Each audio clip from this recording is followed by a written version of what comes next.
Hey guys, welcome to our first official episode of the Mighty Metal Hangout podcast. My name is Mike and I've joined by my friend Al. We are metalheads and prog enthusiasts, and we are here to talk about metal music, of course, its history, trends, and artists who made it what it is right now and how it influenced us in our lives. So as you can tell by the title, this episode is about our one of the favorite bands of all time. It's about Opeth. I'm pretty excited about it. Al, what about you? Same here, same here. Been planning for this for a very long time. Exactly, and I couldn't wait for it. We dive deep into the band, its history, and how they did, what they did, all over the years, and there are lots of things to share. But before we jump into Opeth, we catch up, we talk about what we are up to, and we share the news. So let's get right into it.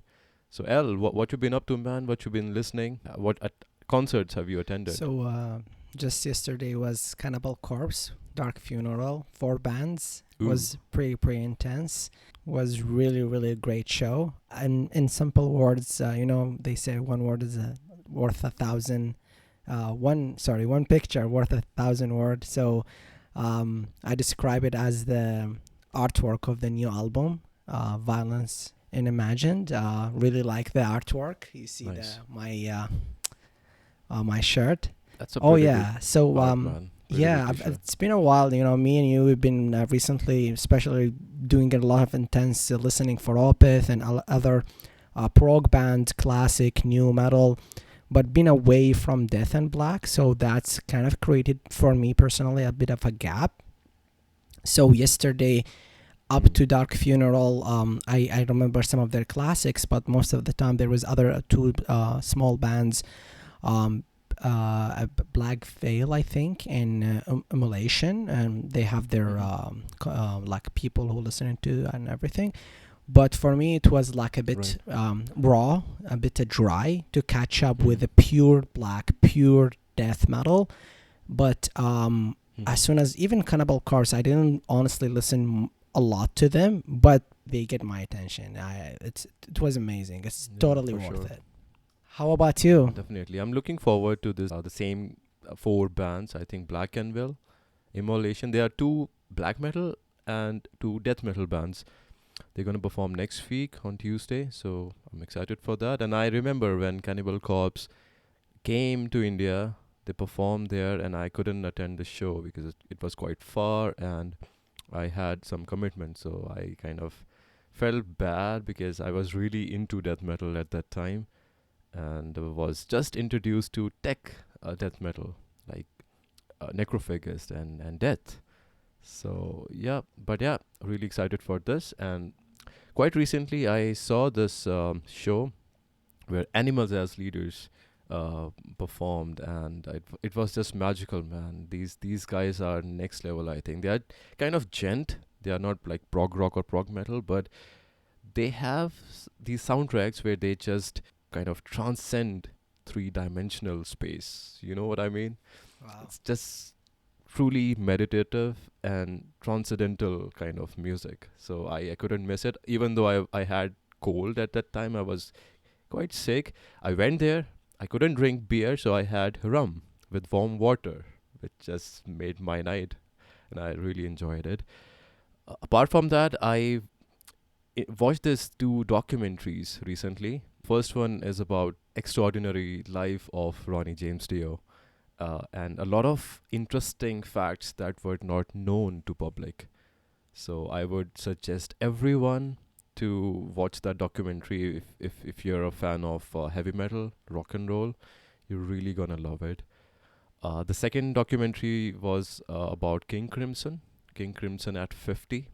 Interestingly, in that one, they don't talk about their songs. They are focusing on band members and relationship amongst each other and how the band came through all the years, and how they managed to make music, and how Robert Fripp was like as a person before, how he is right now. That's pretty interesting, actually.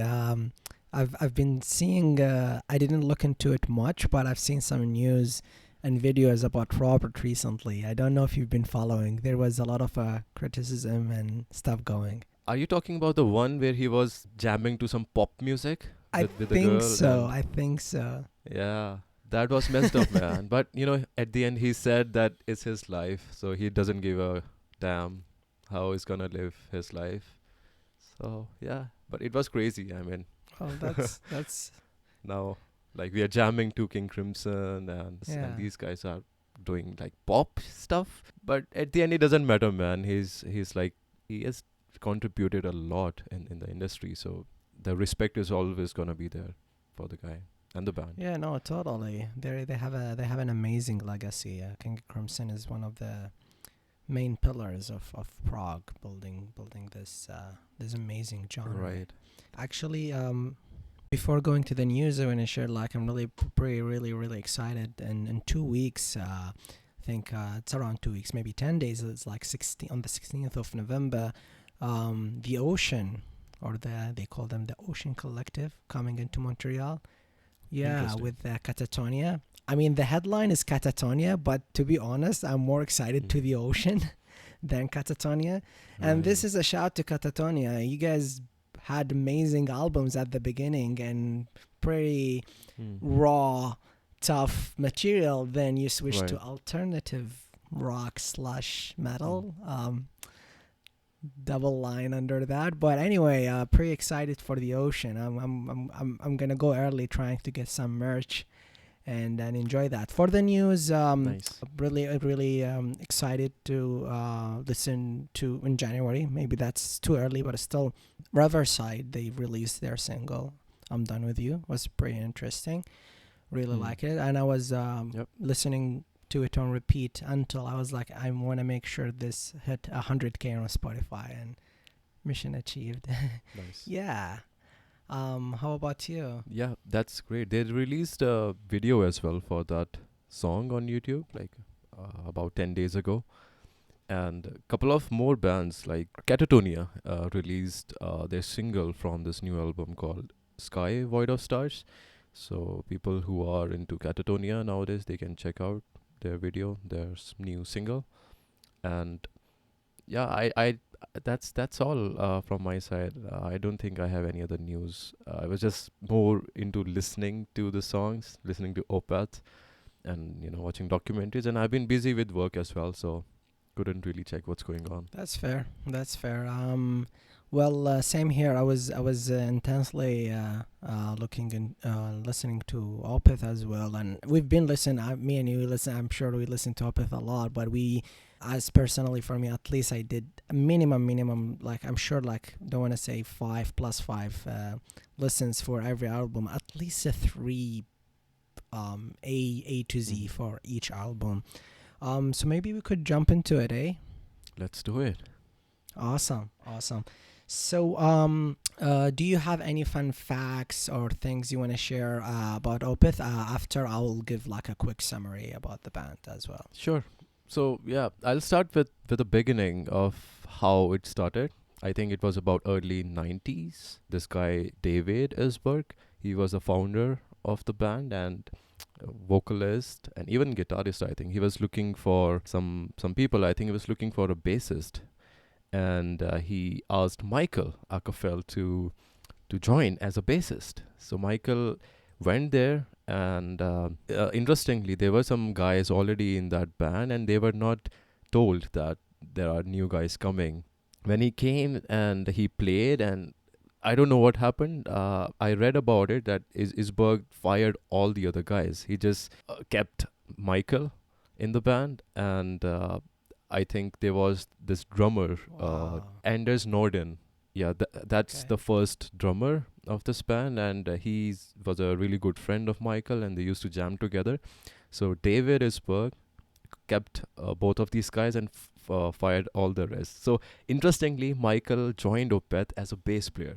I Wow. was so surprised to know that. That's very interesting. Yeah, and later Yeah. on, David Isberg kind of lost interest in the band, and he didn't tell beforehand, but Michael was getting some clues, some hints that he's not really interested anymore. So finally he told that, okay, I'm done, I'm gonna leave the band. And it was kind of relief for Michael to know, because he was already aware that there's something not right with him.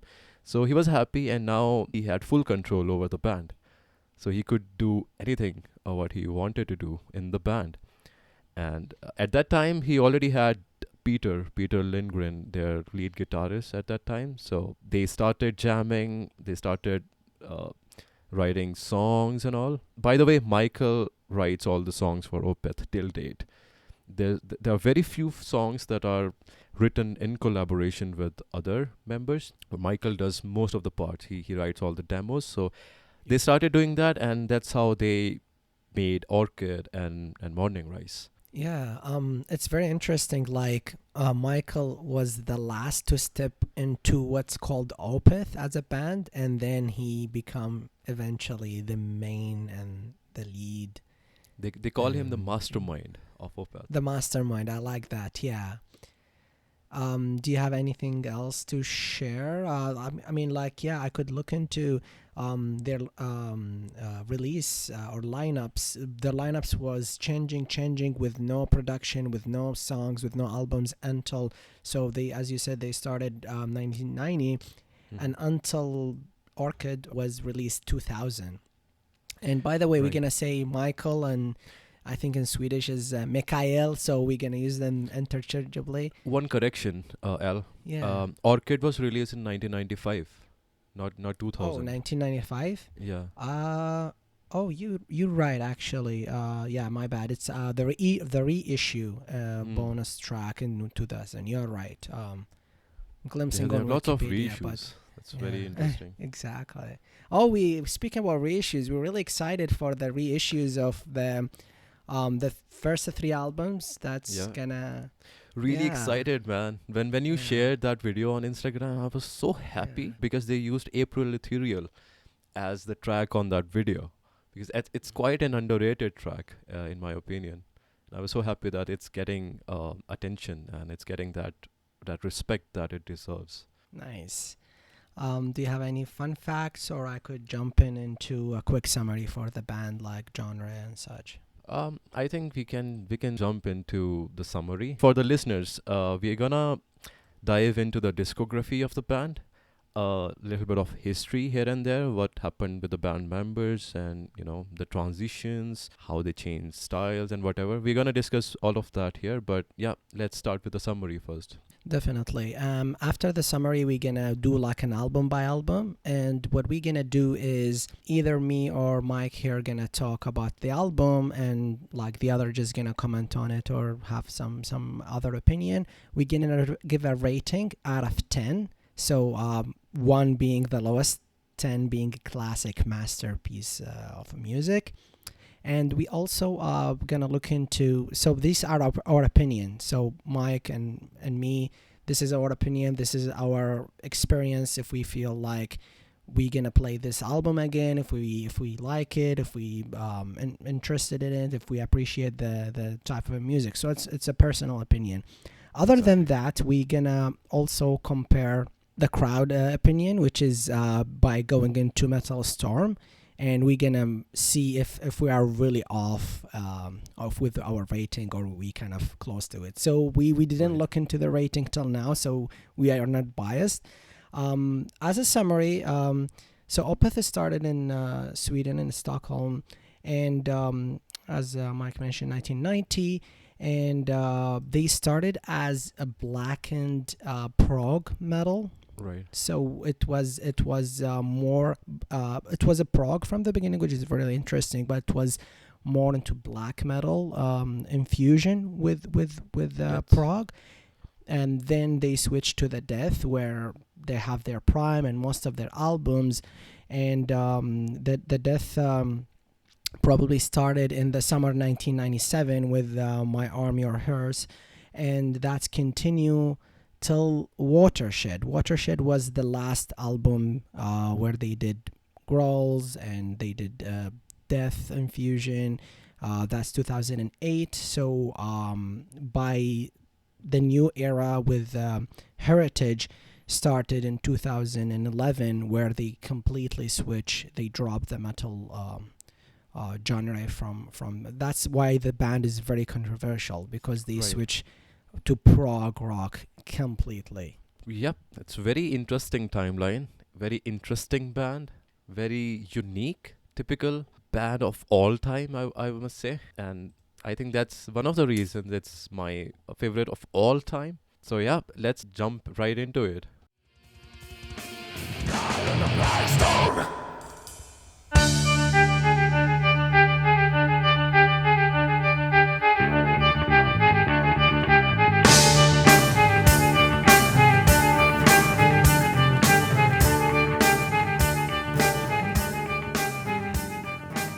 Awesome.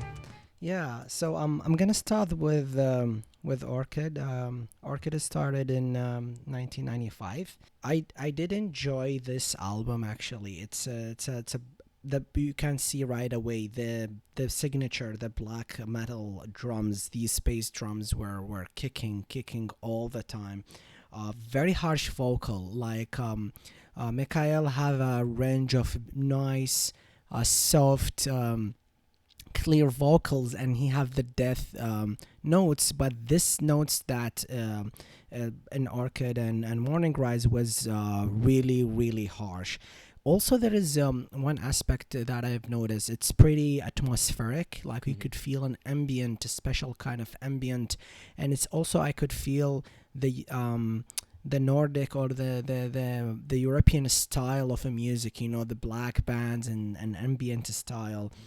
That being said, the transitioning was really poor in my opinion. So the transition between in the song itself, because of prog need transition, need time signature, unique time Mhm. signature. That being said, there was also no clear bass overall. There is some nice moment for the bass, but Right. overall the bass was just in the background, and just to create this harsh, raw, black atmosphere. What I want to say about this album, for me, feeling wise, what I like about Opeth, what attracted me to Opeth, is the feeling of rush. I feel my heart beating, Mhm. and I feel I have like a weird energy in Mhm. these albums at the beginning, or Orchid specifically. I don't feel that rush. I have the lost feeling, like I feel Okay. like I'm lost. I feel Interesting. like, yeah, the emotional engagement, it's very interesting. Not like the last song, I don't know, in both albums, Orchid and Morning Rise, the last song, I think it was experimental, so Mhm. I think they should have not released it or put it as a bonus, Mhm. but it seems it was an extreme experiment going on. Interesting. What do you think, or what did you? I will share my rating maybe first, then we see what you rated the album. Sure. I give it a 6. Okay. That's fair. That's fair. What about you? Man, I think it was an interesting take for a band coming from Scandinavia. They expect bands, death metal bands or blackened death metal bands, to play some death metal, Swedish death metal, typical music. These guys did something different. And I'm gonna say that they introduced softer parts in death metal or blackened death metal. And interestingly, they were able to, although it's kind of confused, it's kind of weird album, because I agree that the quality is not up to the mark. The entire production is kind of low quality, but there are a lot of elements, a lot of transitions, which will tell you that band is inspired from prog rock bands like King Crimson.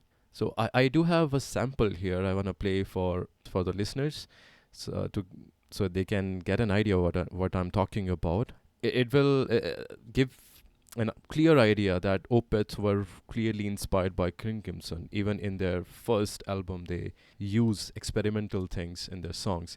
So this is from the song called Under the Weeping Moon.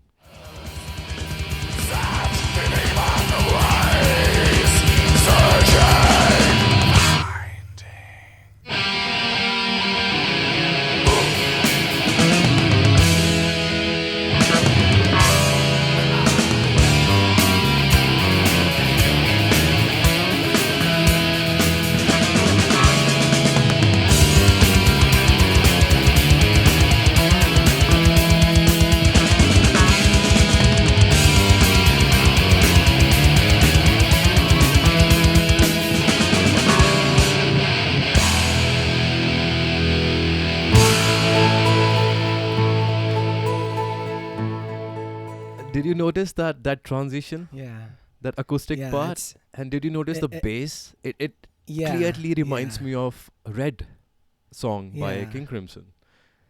It is. It is. It is quite interesting, and that's the thing about all Opeth albums. They you have something interesting in them, or there is a moment that is like just amazing. Right, right. So yeah, I have rated it 7 and not Okay. below that, just because of two reasons. First of all, they tried something new. They came up with something new and interesting in that. You mean they were like innovative? They was like it was Yeah, something. first they were Um. innovative. They introduced Yeah. something new in Definitely. that space, in that area where there Mhm. was death metal scene at that time.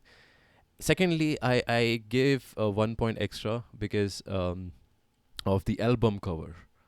It's a flower. That's It's interesting. because Yeah. in a death metal band you are having an artwork of a pink flower like orchid. It's a symbol of something new like lotus. It comes Mm. from the mud, right? It grows in the mud. Mhm. It grows in the dirty part of the area, and it was very different. And a lot of other people, a lot of experts, they had not heard something like that before.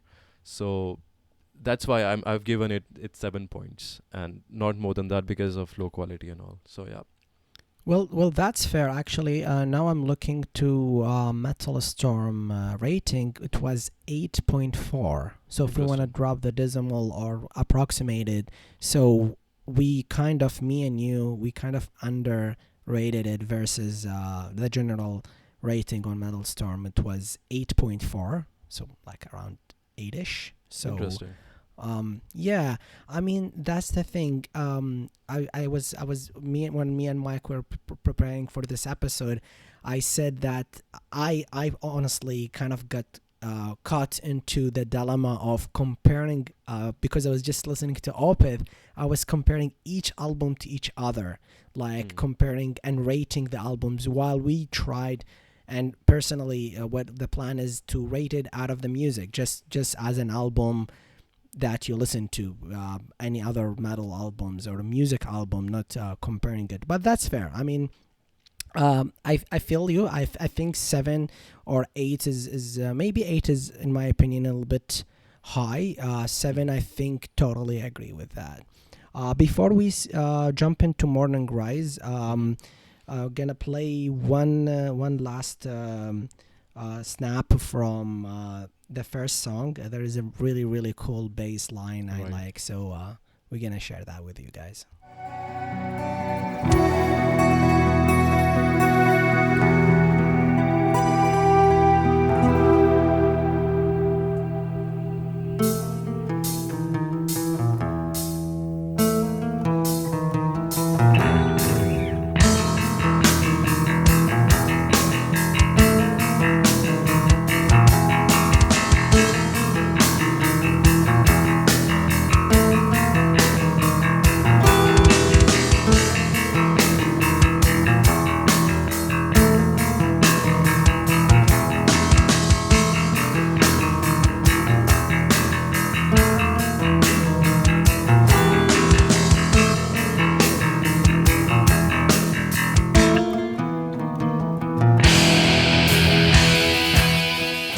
All right. So that was the song called "In the Mist She Was Standing" by Opeth from their first album, Orchid.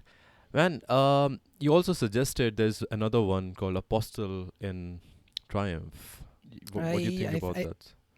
I think we should go to Morning Rise. All right. We play two snaps, and I Right. mean the That's enough, album is right? really good. We would have played so many things, and that's the thing, especially with our favorite albums. Right. Like we feel like, to be fair, like this is a good point here. Especially for prog, like if it was really tough for me to just pull a small, less than a minute or a minute kind of from the song, because prog songs, and that's the signature of Opeth as well. Like 10 minutes is easy song for them. Right. Usually it's more, or at least like 7 plus 8 plus minutes. So to feel the kind of the kick. You need to listen to the whole song or the whole album, in my opinion, to Right. understand what's going on. We grabbing some snaps here and there, especially for the people who never listened to Opeth at all or never listened to these specific albums. That being said, you really need to listen to the song as a full to feel the changes and signatures. Morning Rise for you, man. All right. So, yeah, just want to inform one more thing to our listeners that even though we rate each album by our experience, we rate 6, 7, whatever, it doesn't mean that the songs are bad. It's a clear fact that Opeth do not make bad songs. That's a fact. Every song has something interesting to show, and for the listeners, man, really, Opeth songs have made me happy. Like I have smiled so many times while listening to so many songs. Not Morning Rise though. Right. All right. Let's go for Morning Rise. So it's the second album by Opeth that was released in 1996, just 1 year after Orchid. And they wanted, because they were done with the songwriting and composition and everything, they wanted to do it as soon as possible. So they did it, and it's pretty interesting. It's very similar to the first one, but we see some acoustic parts, some more acoustic parts, and some experimentation going on here and there. It's not that good quality musically speaking, and if we compare with the albums that came later on, I'm really excited to play one of the songs from this album. And let me first tell what I've rated it. I've rated it as 8, not 7, because of this one song from this album called "To Bid You Farewell." It's one of my favorites from this one, and I've heard the song multiple times, countless times, and I've also slept by listening to these songs a lot of times, and it's really really beautiful. And I think that particular song differentiates, or makes this album different from the previous one. And I think that's why, in my opinion, this album is much better than Orchid. What about you, man? What do you think about Morning Rise? Piece of info here that it's the same lineup Right. for Orchid. So we have Mikhail on the guitar lead vocals. We have Andres Norden on drums and Peter Lundgren on guitars. Um, I feel I agree with you on the aspect that it's better than Orchid. So we have better bass line. We have, if I'm talking bass, because practicing bass nowadays, kind of. Other than that, better production. The mood is still depressing Right. versus other albums. I think my favorite song was either The Night or Nectar, probably Mm. The Night.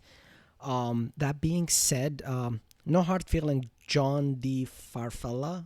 Right. John was the bass there, and I think it make a big difference when they switched to their bassist, or even dropping John from the band, Right. because I'm gonna talk more about the next album. That Okay. being said, I did give it 7, so one notch higher than Orchid. Comparing to Metal Storm, we have Morning Rise on 8.8. So we Mm. both kind of underrated, me and you. Right. Like 8.8 is almost 9. Mm-hmm. But I'm gonna comment in the brief in the end about what's going on as well with the rating. But I'll leave the rest for you. I'm just gonna tell all our listeners that we are not doing decimal rating. It's just 6, 7, 8, 9. So I had rated it 7.5 before, but I went to 8 because I think it deserves more points because of the new, uh, because of the acoustic parts on this album. Especially as Al mentioned that his favorite is one of the favorites from this album is Nectar. I do have a sample for you guys, and it's a showcase of acoustic arrangement that the band had at that time. So here it goes.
That was just beautiful, man.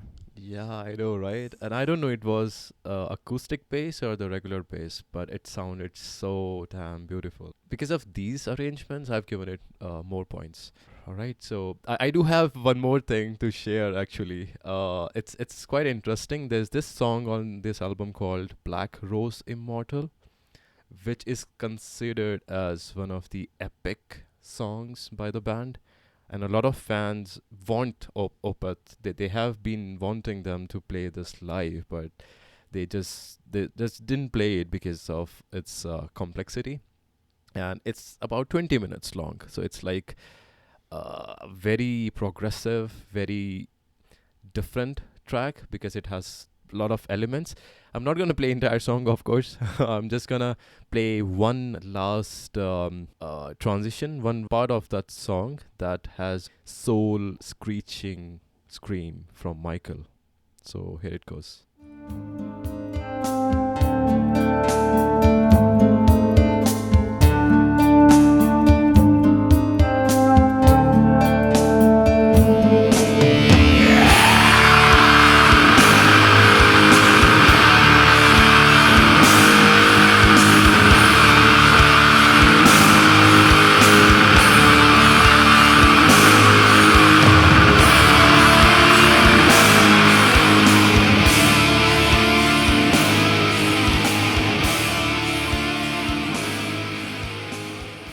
That gives me goosebumps every time I listen to that. Anyway, shall we jump into the next one? Definitely. Our next stop will be My Arm, Your Hearse, 1998. And this is their first concept album. So Right. they have two concept album, which is My Arms, and the second one was Still Live. In my up to my knowledge, I'm not sure. You correct me if I'm wrong. I think these the only two concept albums, Yeah. which was really really interesting. So I threw in an extra point here since concept album methodology in building and writing music is quite challenging and quite interesting. And this album marked the joining of Martin Lopez on Mm-hmm. drums. We could see there is quite enhancement here for the drums. Interesting as well. John on the bass left, so Yeah. Mikhail did the guitars and the bass Right. with having and Peter as well. So Peter was also guitar and bass. So it was a collaboration between Mikhail and Peter doing bass and guitar. That being said, I don't recall amazing bass now still until we're gonna talk what's gonna happen after. Why the bass gonna be like super awesome after this. But what I really appreciate about this album, the story is really really deep. And if you we don't have the enough time just to talk about like the whole stories or the lyrics. You guys seeing us focusing more on the music. We might touch into lyrics as well. But if you guys interested to know about this story, I highly advise you of going into YouTube, JJ Metalhead. This lady break the lyrics for the story of the album, and it's quite interesting. The story is about like a ghost where this ghost for a dead person comes back and hunt or try to communicate with a living loving person, and it's a devastating story. Like imagine, because if you believe with life after death or the spirits, like you die and you still exist but you don't have an effect on the people you love or the things that you like, and it's like this struggle, continuous struggle. It's actually giving me a goosebump. I highly advise you guys to look into the lyrics and the story. It's really really touching and interesting and painful in a way that very rich, I would say. There is so much to talk about it. The cool thing as well, the songs or Mikhail vocals or the way of singing was also going up and down with the lyrics or the emotion that's being communicated at the time.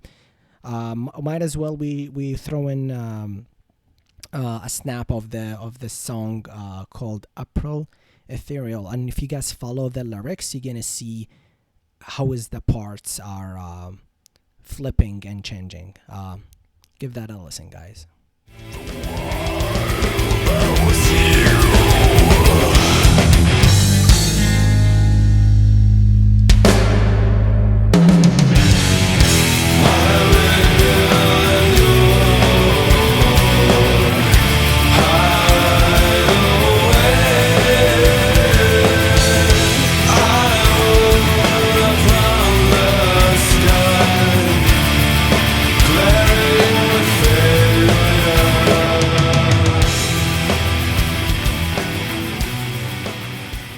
Very interesting.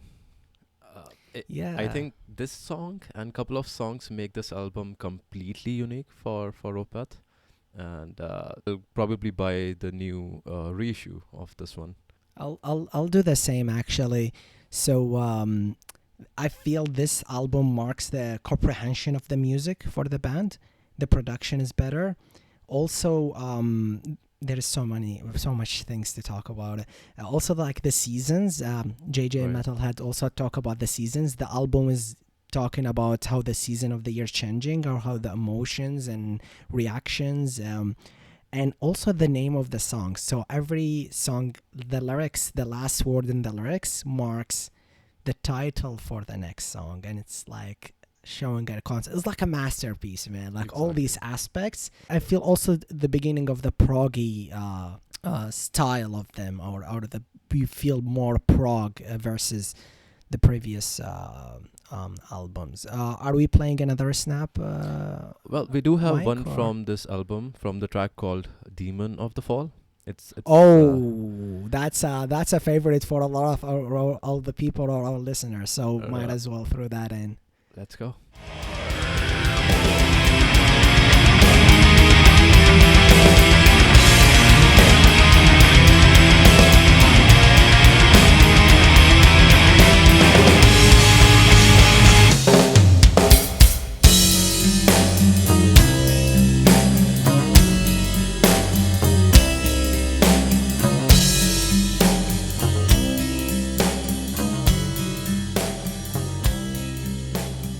Wonderful. Mike, what's your opinion or takes on this album, and what's your rating as well? Well, as I mentioned, this one is pretty unique. I can't compare this album with any other album. And I don't know, personally, I don't really listen to the songs that often from this album, but I have still given it the rating of 8. I had given it 7 before, but just because when I heard about the story, when I checked lyrics and, went through the journey, I had to give it 8. I had to give that additional 1 point because it's just next level. It gave me goosebumps, of course. So, yeah. What about you, man? Well, that's very interesting. Actually, this is the first rating that we match. Mm, I honestly nice. give it a 9 first. I did give it a 9 because I like the music.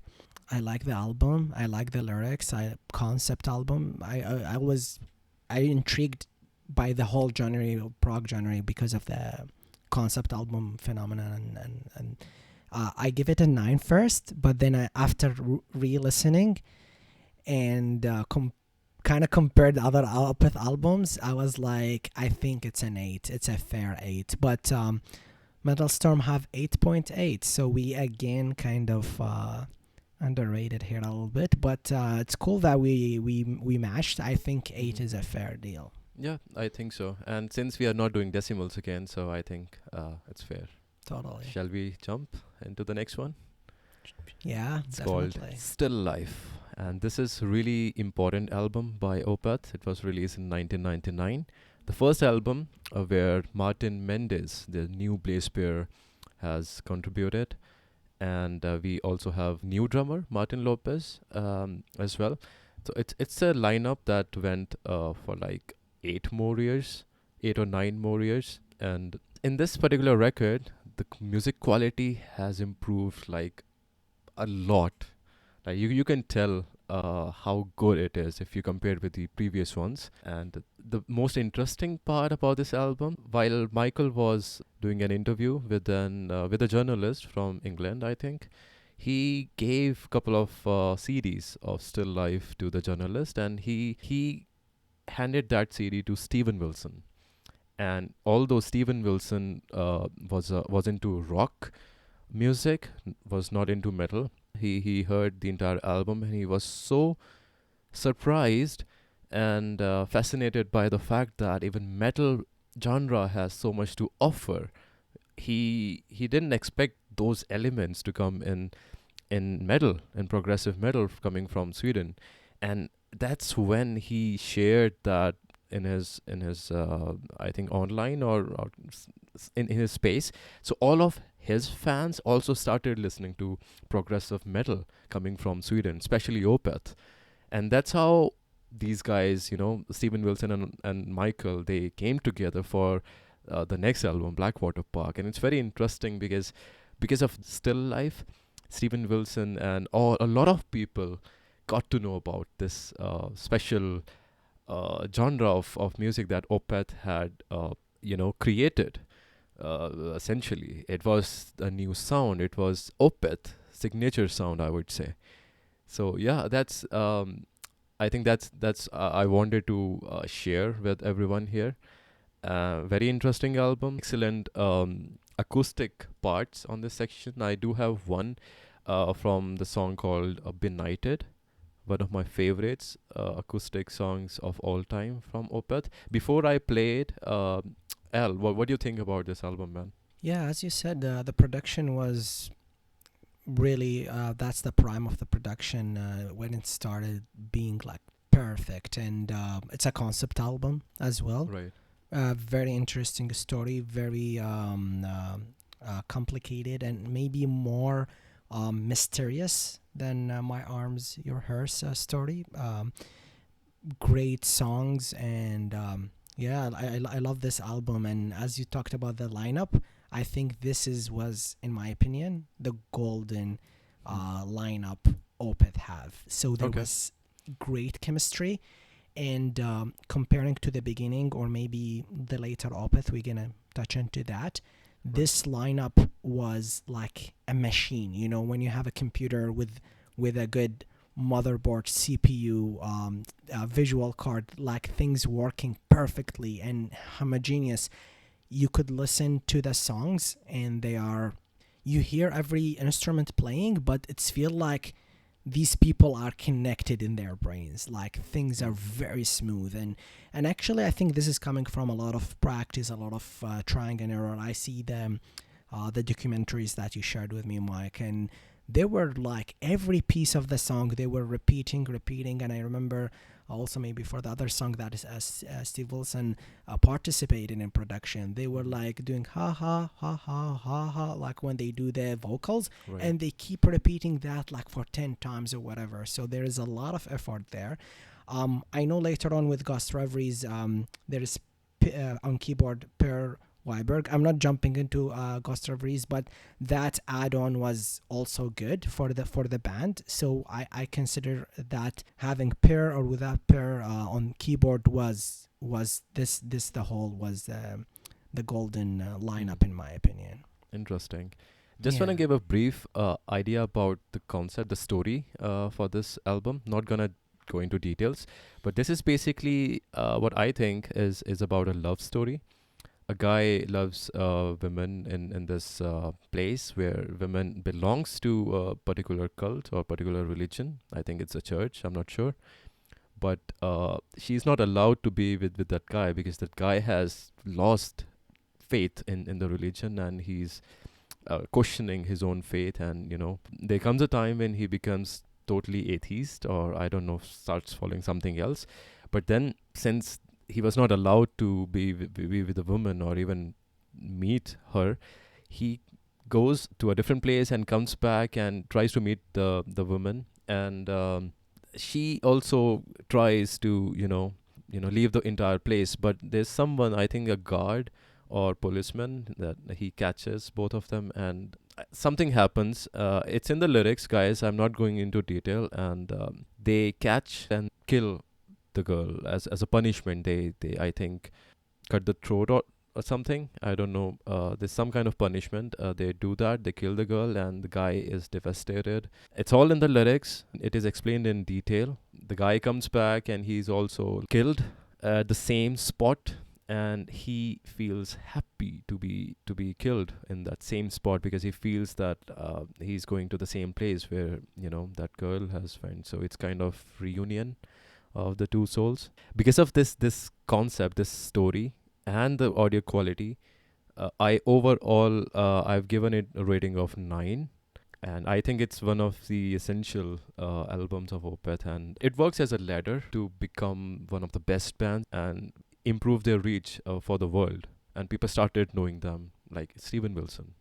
So yeah. Yeah, I'm just gonna play one part from this song called Benighted. It's an acoustic part. Just notice how good quality it is.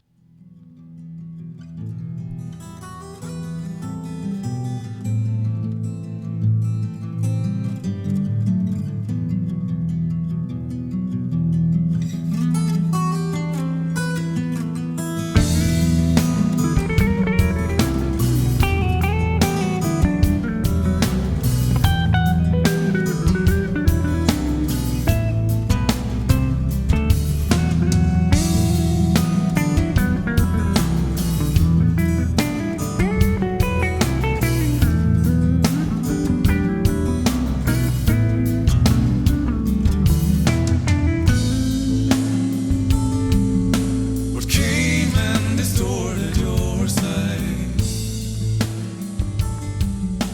Saw you benighted by your pride. Come to this life when you Beautiful, right? It's pretty nice, yeah. Yeah. Al, by the way, what's your favorite song from this album? Um, that's a tougher question actually. It's I always jump in between one song or another. I think probably Godhead's Laminate might be, or Moonlips Vertigo. I think That's my favorite. Really, Moon which Loves one? Vertigo, and you know I why? think yeah, The riff on this song is just yeah. amazing. It's just damn so good. It's I it's a great album. Yeah, it is, man. I mean, before we jump into the next one, which is a really really interesting album, I'm just quickly gonna play the riff from Moon Loves Vertigo. Okay.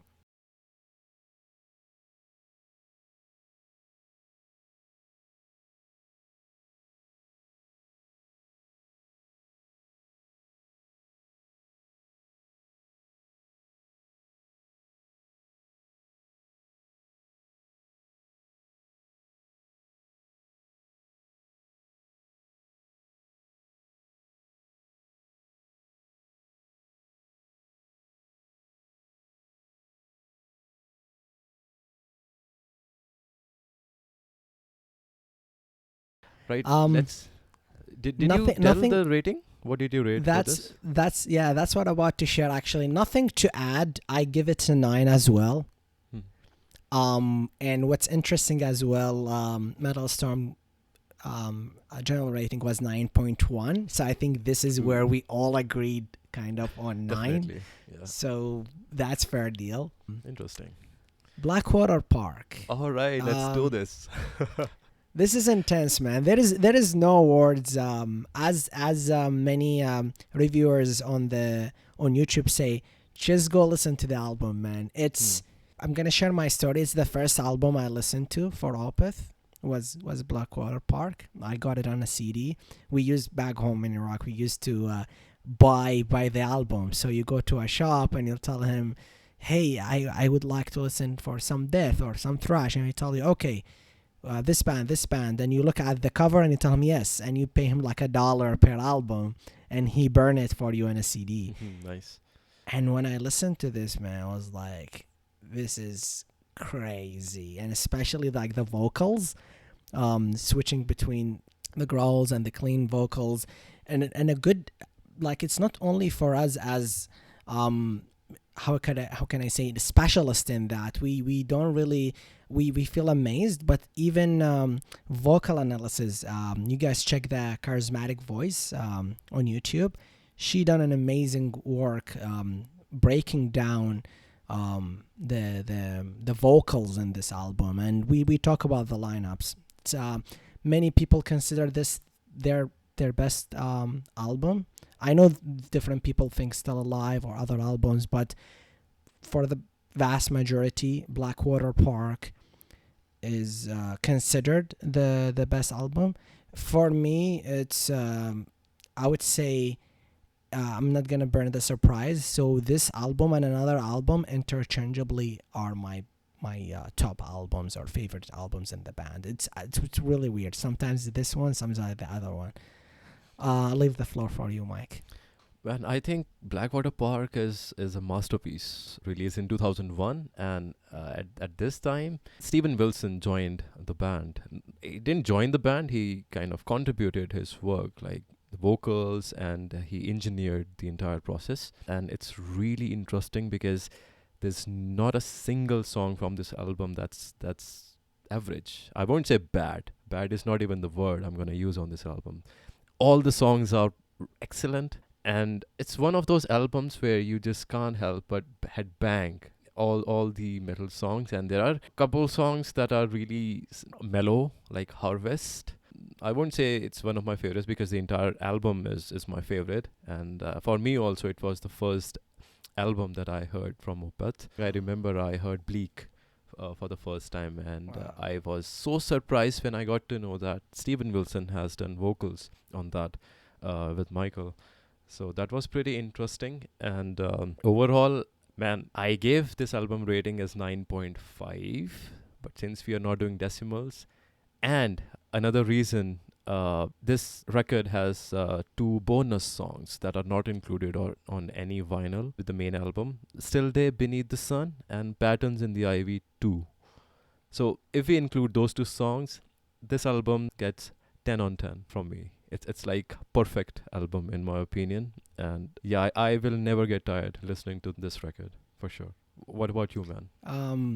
I'm angry now, man. I give this 10 with no discussion. I have the vinyl and I listen to it. I have the 180 gram, and I think like this is one of the albums that I would like to have another copy in vinyl, because I know I'm gonna rack it up, because I listen to this at least like 2-3 times in a busy month. If I'm not busy, I would definitely listen to it a lot.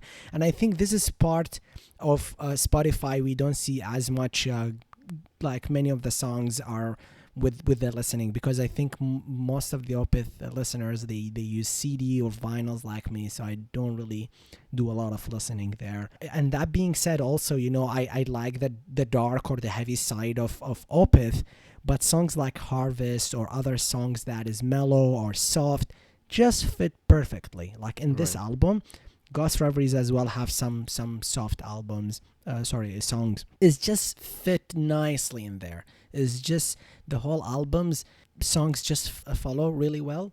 Things are very, very stick together and really takes you away. You just want to just sit and enjoy that experience. It's taking the Right. music out of the physical or the I don't know how to put to word. Just go, guys, and listen to it, the full album. Don't chop or one this is song or that song. This is an album to listen to from A to Z. If it didn't work out for you, you have an issue. Yeah, you definitely have something wrong going on.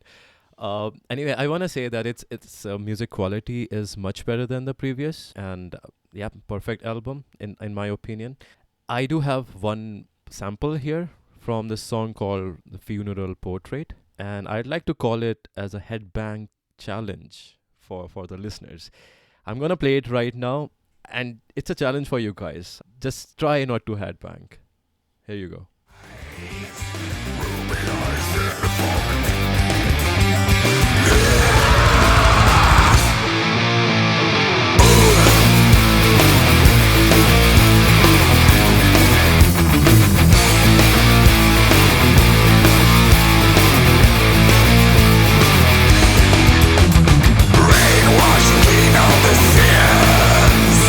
Liquid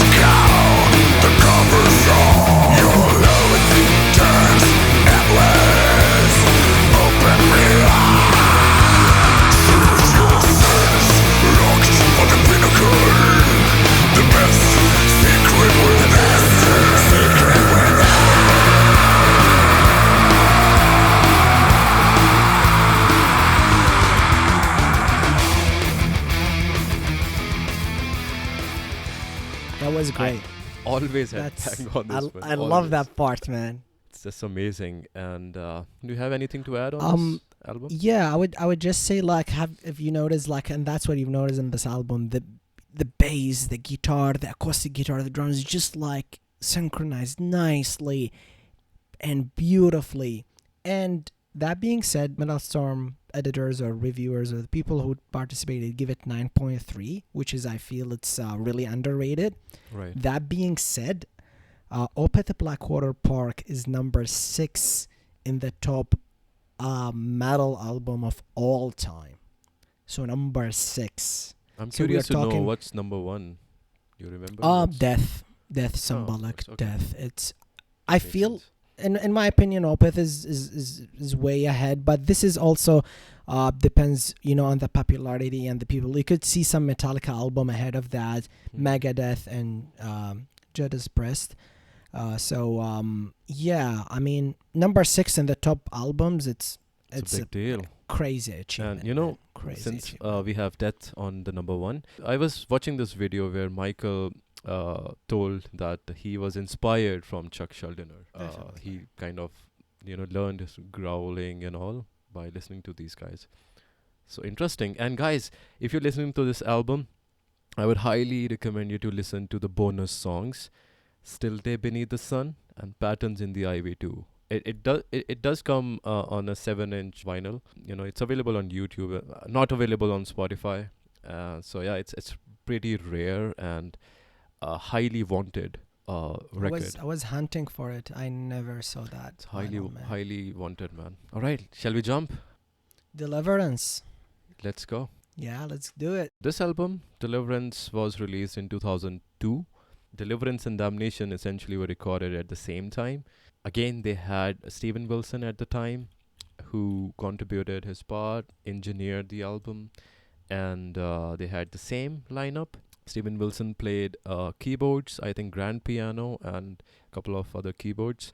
So 2 albums. I would say it's just one record with 2 parts, like Deliverance and Damnation. Deliverance being the heavy death metal album, and Damnation being the soft rock kind of record from the same time. And for Deliverance, I would say it's one of the heaviest albums Opeth have ever released, because of some songs that are really, really hard. They still play Deliverance title track in almost every show, and the crowd always goes crazy. We went crazy. We saw Opeth a few months ago, and we were in the front row. So lucky to This is how we met experience. again. This is how we met for the first time, and here we are diving deep into the band. And so it's really, really interesting. My favorite from the album is A Fair Judgment. That's one song. It's some people call it a song that should have been in Damnation because it's one of the softer songs, but I think it fits really well between the songs, because when you are listening to heavy stuff, you need a break in between, and this particular song gives a really, really good relaxation time, and you just enjoy it. I vibe to this song like all the time whenever I'm listening to Deliverance. And for the entire album altogether, I have rated it as 9. Again, earlier I rated it as 8.5, but because of this song, A Fair Judgment, because of the diversity that this song has added into this record, I've given it 9. And I'd like to know from you what you think about this one. I love this album, man. I really, really like it. I have it in since a while, actually. Before even we planned for this, I have it downloaded on my Spotify because I don't have the vinyl and I want it with me on the road. So I Nice. give it a 9 as well. And I love the title. The title song is my favorite. It's such a great album. And I know that sometimes they said that Blackwater Park cut into 2 pieces and went to Deliverance and Damnation. So I give it 9 as well. And I think Metal Storm also have 8.7. So we're on the same page. All right. Yeah. I do have one sample from this song which showcases really good guitar solo up after the transition. It's from the first song called Wreath, and here it goes.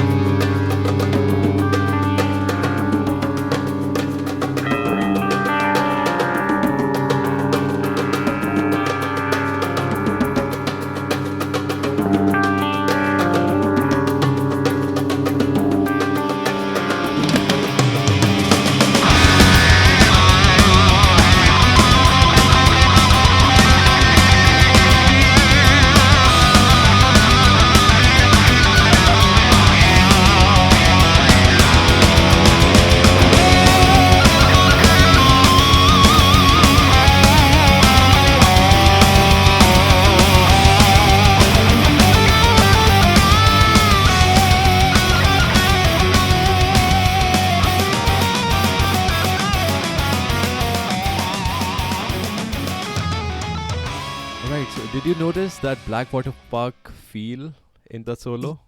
Yeah, but other than that, actually, what I remember this part always cutting my attention is the percussion. These Right. Middle Eastern tabla Yeah. there, right? It's Yeah. like I think they bring a special guy to do that part. Right. It's Yeah, they have different people doing these parts and a flute That's in very a later cool. album as well. So Yeah. that's very interesting to say. Oh yeah, I was talking about Steven Wilson in this album. Mm. So we do have a vocal harmony of Michael and Steven.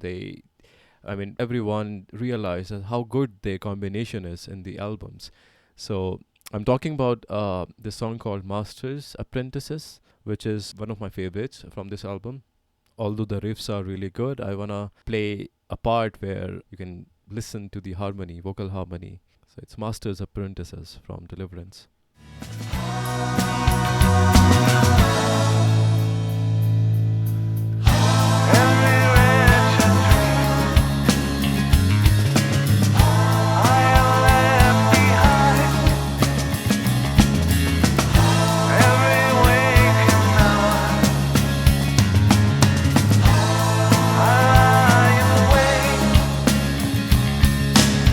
Brought you into the deepest void and parted shell of drained me.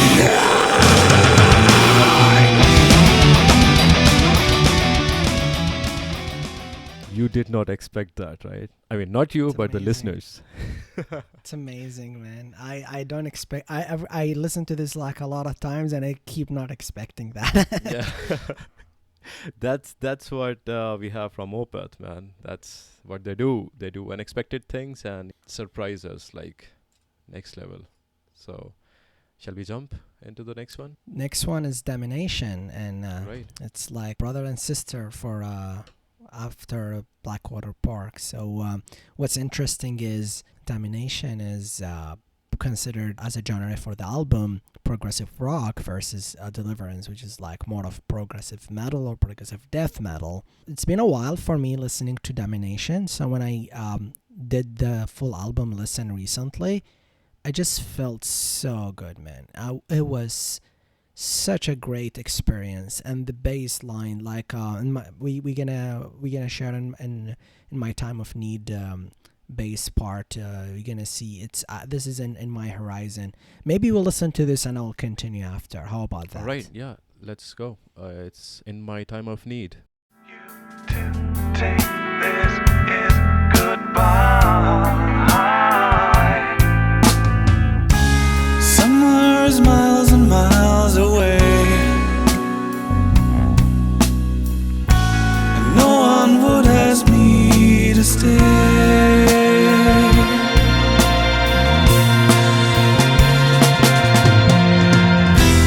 And I should contemplate this change to ease the pain. Yes. Beautiful song. And I'm I so I think. Yeah. Yeah, I think as a baseline, Domination, in my opinion, is like the best lines, and really I want to learn this song bass line. And this is another thing actually I've noticed. This is like the softer part of Opeth, and I love this album. So I think I'm not against Opeth going softer or going Right. without growls or going prog rock. And that Domination is a great example for me Right. enjoying their other aspect. Sorry, I cut you off. What you were saying? Most of the metalheads loved this album, even though it was a soft album. But then I heard Frederick was like, it's crazy. It's ridiculous when you release albums like Damnation and people love it, and when we release Heritage, people they are not having interest. I think there is a reason actually. Like this is just a great album. Right. I'm curious. What did you rate it though? For Damnation, I initially rated as 9. Mhm. I think it's gonna be 9, but not 10 in my opinion, because of one reason. There's this song called Hope Leaves in this album, which is one of the favorites from this album. And if you listen to that song live from the Royal Albert Hall, DVD. They have a really interesting guitar solo in that song, and that solo is not there in this album. And don't get me wrong, Hope Leaves without solo is not a bad version, but if it had the solo, I would have given it 10 on 10. So the only reason I'd say I've given it 9.5, if not 9. What about you? I actually, this is we agree as well. I give it a 9. I know many people, even in Spotify, I think it's the most listened to Right. the songs from Domination, most popular songs. I give it a 9 for only one reason. I was thinking about 10, to be honest. I love the album. The only reason I give 9 as a prog enthusiastic is not as proggy. There is no changes. There is no these aspects that like Blackwater Park have. It's a great album by itself, but as prog connoisseur, I give it 9. And I think Metal Storm agree with me, 8.7. Interesting. Technically 9. But man, Yeah. there's something about one song in this album, and it's very interesting, very unique song that Opeth has ever written, ever composed till date. And this song is called Wow. Closure. I do have not one, not two, 3 small samples from that song. Really? Yeah, starting with the intro, the chords Okay. that Opeth have in this song, it's very unpredictable and very, I don't know if it's D minor suspended something, but it's like if a guitar player, if someone is learning guitar and someone is playing regular pop music, they will think that it's untuned. It's not tuned very well. But Opeth have Interesting. finessed the shit out of those chords. And just let me play this intro of the song called Closure. Feel myself a feather on my heart. Look inside. There never was a star. Did you notice those chords? They have they have nailed this part. In the same song, Closure, there's a part in the middle where if you focus, and I want every listener to focus on the drums, and you'll see how complicated and jazzy the drums are. So again, it's Closure, and just focus on the drums.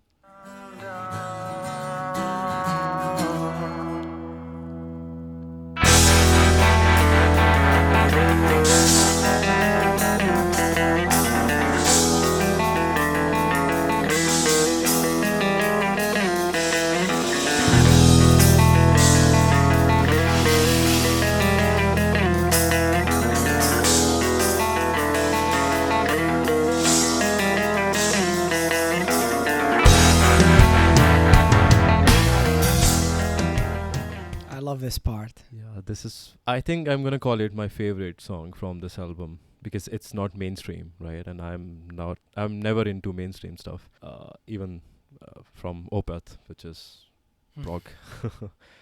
All right. Oh yeah, sorry. I talked about Steven Wilson, right? Before we jump into the next album, quickly I'm gonna play one really, really interesting harmony section, vocal harmony from the same song. Just notice how beautiful it is composed, and how Steven Wilson, adds his magic in the track. And what I promised.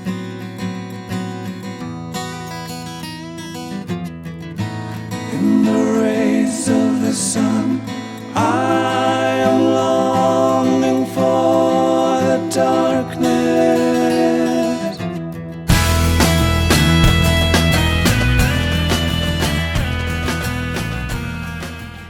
I love this part, man, and even the lyrics is amazing. Longing for the Right. darkness. Yeah, it's like, it's my favorite awesome. band, and I think you also suggested to add this part, right? Yeah, It's great. It's we amazing. we were thinking the same. Yeah, definitely, and yeah, of course, it's a legendary part, I would say. All right, let's go to the next one, and that's Oh, the next one is tough, man. The Ghost. next one is a big one. Ghost. Ghost Reveries. It's a masterpiece. This is like I don't know. I don't have words for Ghost Reveries. Like, remember the night we went to the concert? You've seen me. I have the CD. I used to travel all the time for 6+ hours between Yeah. Alberta and BC, and that CD was on repeat, going, going, going. It's every song. It's just amazing. We still have the golden lineup going. Ghost Reveries was 2005. Even Right. it's when we look at people reviews and most fans of Opeth, they focused more on Blackwater Park. And in my opinion, I Right. can't really target these two albums. They are both for me side by side. Even for the longest time, I had Ghost Reveries at my favorite Opeth album versus Blackwater Park. But then they're both like, I don't want to say equal, they're different experience. I think for the people, Ghost Reveries might be a bit more complex, bit more proggy in my opinion. Even like Blackwater Park is Right. proggy as well, and but in for me as an experience, Ghost Reveries is like, I don't know. You just need to listen to it, but I think it might be a little bit more challenging. Like if you are not a proggy person, if you are Mm. not into metal, if you are not into Opeth, jumping right away into Ghost Reveries might be a bit challenging, complex. What's your opinion? I could talk about this album for hours, man. I would say this album is like an evolution one of Opeth, where they have introduced permanent keyboards on almost all the songs. Earlier, we didn't have keyboard on all the songs. We had few songs where we had Mellotron or some other keyboard instruments. Now we have this new member, Yep. Per Wiberg, as a permanent guy in the band. So all the songs in Ghost Reveries do have atmosphere that you get from the keyboards, like synthesizer and all that stuff, which makes this album really really unique in its own way, and some spooky elements that Opeth introduces in this album. It's hauntingly beautiful, I would say. Starting with the first song, the way it starts, it's just beautiful. And secondly, I would say that I do love this album. This particular song called Isolation Years is one of my personal favorites. Overall, I think it's very close to Blackwater Park in terms of quality and composition and overall music structure. There are lots of people who like to jam on both of these albums, like most of the times, because all the songs are really popular. And at this stage, when Opeth released this album, they were on their peak in terms of popularity, and they were out there in the industry, and they were on the charts. And I don't think there was any news or any media channel who gave a negative review of this album. Everyone liked everything about this album. So yeah, before I tell what rating I've given to this album, I want to ask you, because you've already told that it's your one of the favorite albums. You keep on jumping between Blackwater Park and Ghost Reveries. So what have you rated? 10 out of 10. If I have more than that, it's All right. if I have 3 albums, my favorite 3 albums of all the time, this is gonna be one of them. It's just, when you listen for some albums and like repeat listening to them, you got saturated, you get bored. I just enjoy, and as you said, you were talking about the keyboards and the atmosphere that this album come with. It's just, Right. you listen to it and it's like one masterpiece that's very very melodic and synchronized and beautiful together. You feel like the flow is just amazing. It's just flawless and rich and very interesting. And I've read also they were saying that it's initially was supposed to be a concept album. That would be been awesome as an extra. And by the way, we didn't talk much about the lyrics, but I remember since years, neither you and I, English is not our first language. That being said, I've seen some reviews online. People were amazed of Mikhail writing, because it's really good English, really really fancy wording and lyrics and everything, and some aspects is very haunting and dark and interesting. In the same time, I think it's a journey. Like there is no specific meaning in the lyrics or anything, but as a music, it's a masterpiece. What did you rate it? Well, I don't know, man. Maybe I love this album way too much that I kind of, I don't know. I didn't rate it 10. I rated it 9.5, but since we removed decimals, I Okay. ended up with 9. The reason behind is that it's just my own opinion. I love this album. I think it's perfect, but I think the only reason I couldn't give it the full points is because it's way too mainstream for Opeth fans and for metal fans altogether. Like everyone has heard it. Everyone knows about the songs, Ghost of Perdition, and every metalhead. Like if they know Opeth, they know this album and most of the songs from this album. Ghost of Perdition is one of the popular. And don't get me wrong, I'm not deducting 1 point because there's something wrong in this album or I don't like anything about some songs.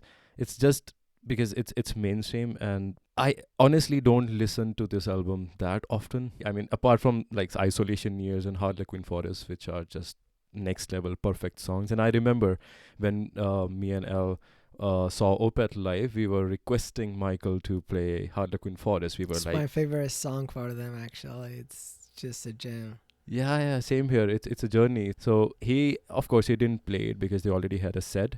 After the show ended, Al gave me a ride back home, and he had the CD, Ghost Reverie series, and we did play that while heading back, and it was just amazing. I was numb because I couldn't believe I saw Opeth live, and just amazing. We could rock out to Harlequin Forest while heading back. So that was a really good experience. And for Ghost Reveries, it's very interesting. It's like a pivotal point for Opeth. They introduced permanent keyboards, and if you notice, starting from this album, all the future albums do have keyboards in them, in different forms, Mellotron or synthesizer or grand piano, whatever it is. I also really like the fact that they covered Deep Purple. It's not in the album, it's like a single or a bonus. That Soldier of came, Fortune? Soldier of Fortune. And interestingly, I covered a little bit of that a few years ago on my electric guitar and short solo. So I do have that video on Instagram. I really liked it. That's cool. Yeah. Do you think they did it better than Deep Purple? I don't want to say better than Deep Purple, of course. Deep Purple is legendary, but I know that they added I think they Opeth. did better. Well, everything Opeth does is absolutely fantastic, right? It's absolutely great, but they added their element, they added their sound to it, which makes it like it's not a cover, it's their own song. Right, same thing happened with Wood by Alice in Chains. They covered a grunge Yeah. song, and I couldn't believe I that. actually listened to it today, like Soldier of Fortune. And when I listened to the lyrics, I was like, Michael doesn't write Yeah. stuff like that. I was like, seems there is so much hope in this song, man. I was like, wait, and I googled the name. I honestly didn't listen to Deep Purple for a long time, so I was like, oh yeah, I knew this is a cover. Yeah, but I really like Wood. Well- It also doesn't sound like a cover song. It sounds like it's Opeth's song, right? They have keyboards in that Mhm. song, so that's really good. So yeah, another perfect album from Opeth, and we do have a couple of samples here. The first one is from the first song called Ghost of Perdition, and here you go. Let's go.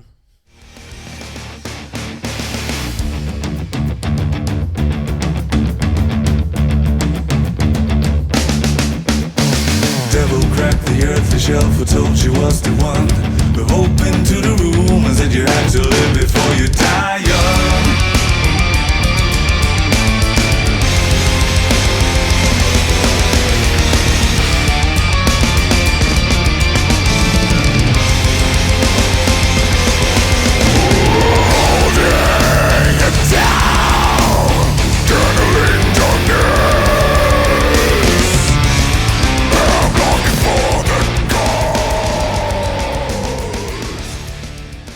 I love this riff.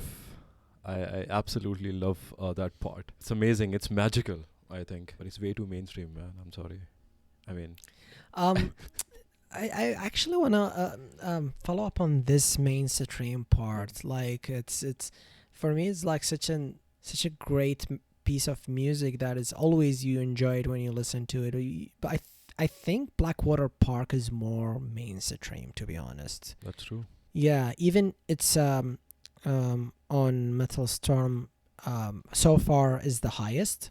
So Blackwater Park was 9.3. They agree with you on Ghost Reveries on a flat 9. Hmm. I definitely give it Okay. a 10 if I can. Even more, it's like You're right. I mean, I'm being Yeah. I'm being more biased here, I think. And Blackwater Park, I've given Blackwater Park. Wait a minute. I didn't give 10 on 10 to Blackwater Park. I only gave 10 on 10 when they add those rare bonus tracks. So I'm kind of fine where I am right now. I no think respect. That's your opinion. I Yeah, respect for that. sure. And don't get me wrong, guys. I'm not saying I hate those songs. I listen to those songs. They're perfect.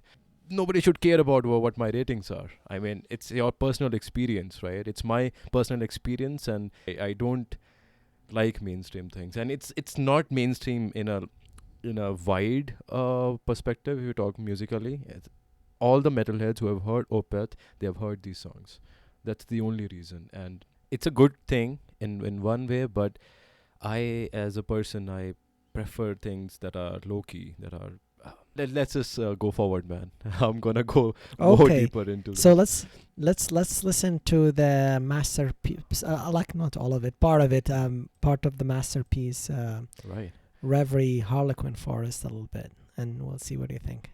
Okay. Right. Before we play it, I just wanna say that although the title says Reverie, Harlequin Forest, however, the Reverie part of the song comes in the previous track, which is called Atonement. Interesting. This is very interesting fact. When you play Atonement, it ends like I think a minute before the song ends, and then there's this small part. So that's Reverie. I don't know why they titled Atonement Reverie and then Harlequin Forest. It's very strange, but it is what it is. Yeah. But anyway, let's play our the favorite song from this album, Harlequin Forest. Yes. A trail of sickness leading to me. If I am haunted, then you will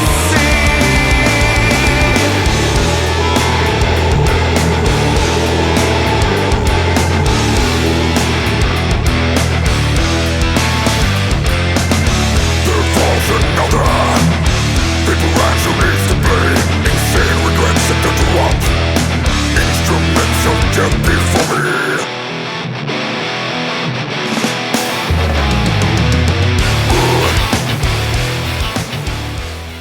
You sure? Whoa, man. Man, That last growl. that Oh, growl is amazing, gets me and every time. the clear voice was super nice, and then the growl Yeah. and the lyrics and the music. It's like It's a fantastic musicianship. Absolutely it's a masterpiece. exceptional music and highly technical. I would say it's an ideal band. Whatever they do in in these Prog. songs, it's like Progressive, full of virtuosity. best form. For sure. Yeah, I mean, there's a reason why we have this band as our favorite band, and we are doing it on our first episode. So I think we should go yeah. to Watershed because I All right. know we could talk for hours on this one, man. right, let's jump into Watershed. So Awesome. before Watershed, Peter Lindgren left the band because he kind of lost interest in the band, and he left. Okay. I don't know if he was asked to leave, but he was not in the band after Ghost Reveries. And same with Martin Lopez. Martin Lopez. He was interested, but he was sick. He couldn't play very well. There was something wrong with his health, and because of that, he had to move out. And also because of the band was touring a lot. They were traveling a lot of places throughout the year. I read an interview, and in that he said that he's not getting enough time to spend with the family and all. So he can't do tour and all. And also he was getting sick. So these two reasons made him leave the band eventually. And yeah, that happened. And fortunately, they got a new drummer. Martin Axelrod. He was a drummer in Bloodbath. Yeah, that's how Michael knew him. And I think Catatonia vocalist Jonas advised Michael, you can give him a chance and do an audition and let's see if you can, make it. And he did that, and Michael was absolutely happy to see the guy nailed every song. He jammed on a lot of songs, and he actually toured with Opeth on the same album, because Lopez was not at all good at that time, and everyone was so surprised because he was so good, and all the other members in the band, they praised Axelrod for that. So yeah, Watershed came in 2008. Everyone was well prepared beforehand, before they started recording. Everyone was on point. The reason, this album is one of my favorites from Opeth, and there are lots of reasons. First reason is because this album is like a gateway for Opeth to change their styles, because you will notice a lot of elements that the band still has till date. Like in the most recent album, they have those elements, and this particular record is like yin yang. It's like duality. It shows duality in a very significant way. It starts from a very softer song, Coil, in which Martin Axelrod's I think former girlfriend sings along with Michael. Second song comes with a very haunting, very heavy kind of vibe, which makes it way too unpredictable for the people who listen to this album for the first time. It gives you goosebumps. I do have a sample for that. I'll play it. But before that, I'm gonna mention that every song on this album, in my opinion, is perfect. It has duality. It's like we talk about life, we talk about prog, ups and downs, positives and negatives, happy music, sad music. It's got everything in it. It's got death metal, prog rock elements, like influenced by or inspired by, I think, Crimson, Camel, Genesis, and it also shows where the band is heading towards. And since we also had this new lead guitarist, Fredrik Åkesson, joined in this lineup because Lindgren left. So Michael told in an interview that they had a really good time playing and practicing. They vibed really well, because when he practiced with Lindgren, he and Lindgren were not in sync most of the time during the jam. I was surprised. Because in the final results, final albums, everything is perfect, right, in that lineup. But Michael told in an interview that with Åkesson, it's much better, much fluent. Everything is in flow, and we never go out of track. That's very interesting. Right. And things fall into place for Åkesson as well, because he was in Arch Enemy at that time, and he had to step down because the main lead guitarist was coming back. So he had no choice. He was actually looking for something to start his own band. And when I think Michael called him and asked him if he's interested, and he's like, hell yeah, man.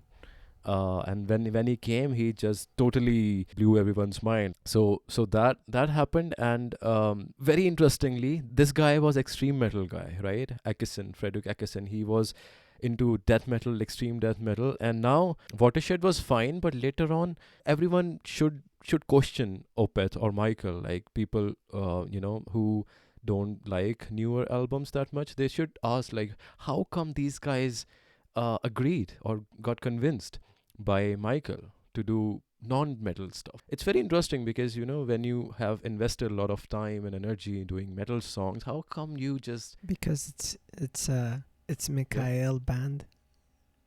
I know. Yeah, true. I understand. It's a Michael's band.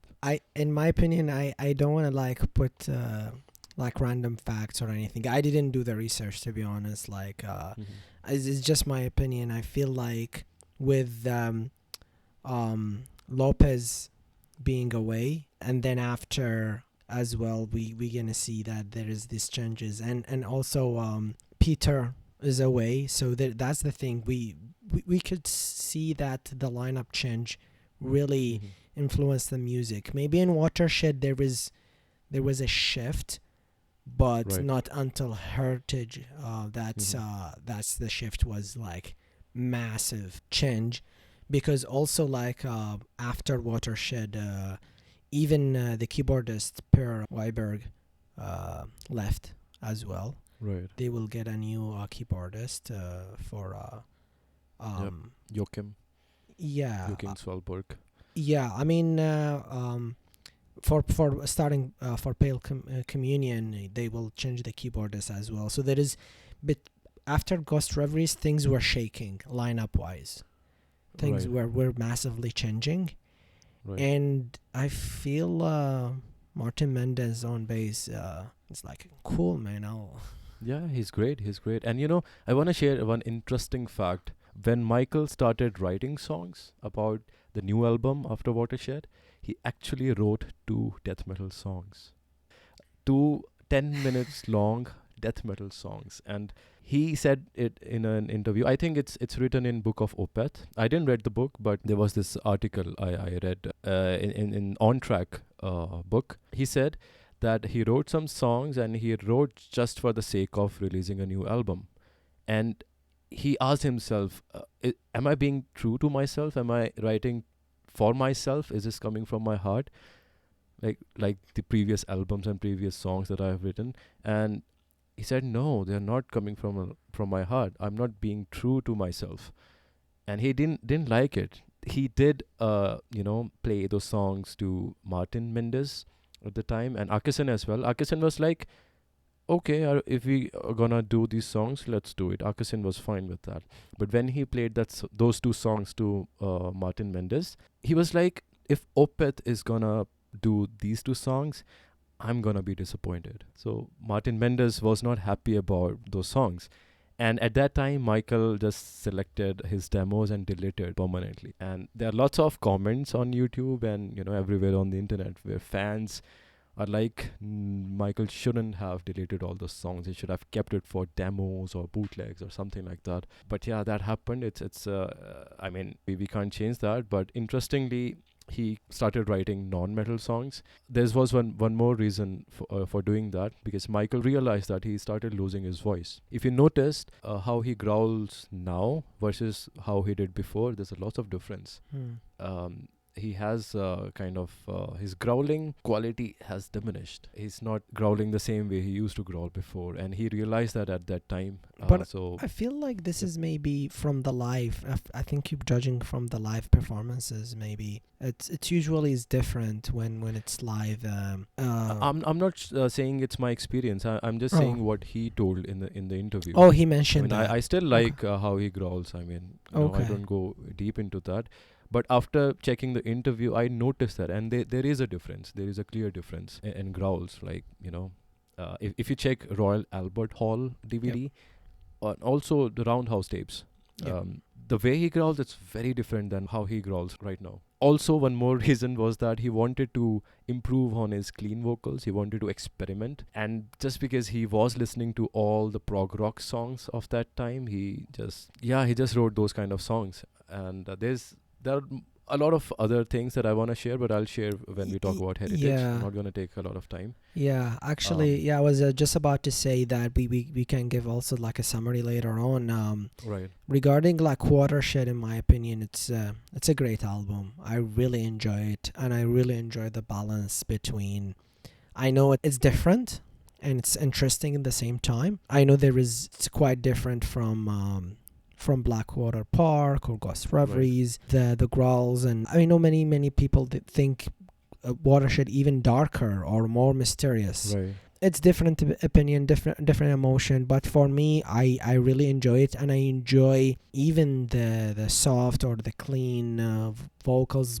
Really agree with you on Coil. I love that hit, and the other hits, I would say comprehension wise is less like the flow.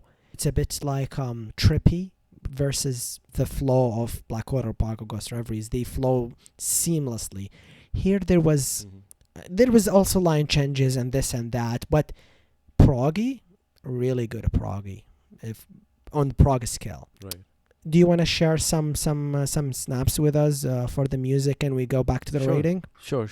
So I have 3 samples, and the first one I'm gonna play is the second track of the record. It's called Heir Apparent, and this one, it just gives me goosebumps like all the time. It's freaking haunted, man.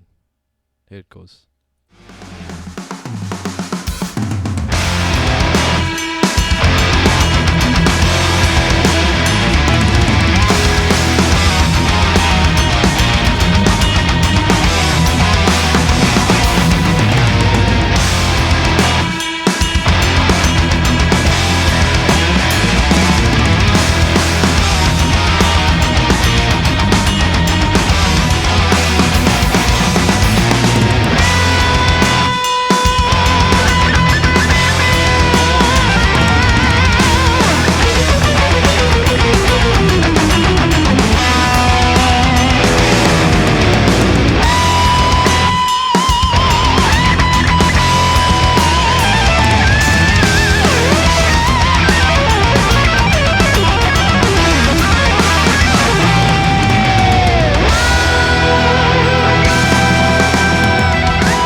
I every time I this think this actually song.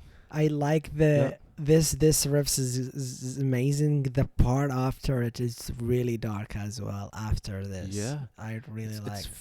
Really very haunting, Yeah. and the prog, the time signatures and complexity in the songs. This is like really really good, and it's the second song of the track. It's the first death metal song of the album. Mm-hmm. You can say it's the first song of the album if you don't want to listen to Coil.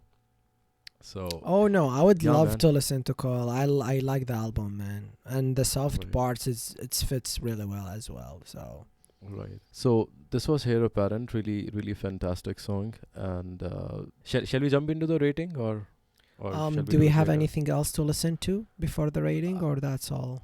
Okay, I'll play just one more because I Play. had one from the Lotus Eater Yes. song, which is quite an interesting song. A lot of people love it. I love that So song. this I have a part which reminds me of again King Crimson and Camel Let's hear that, kind of man. bands. Right, here we go.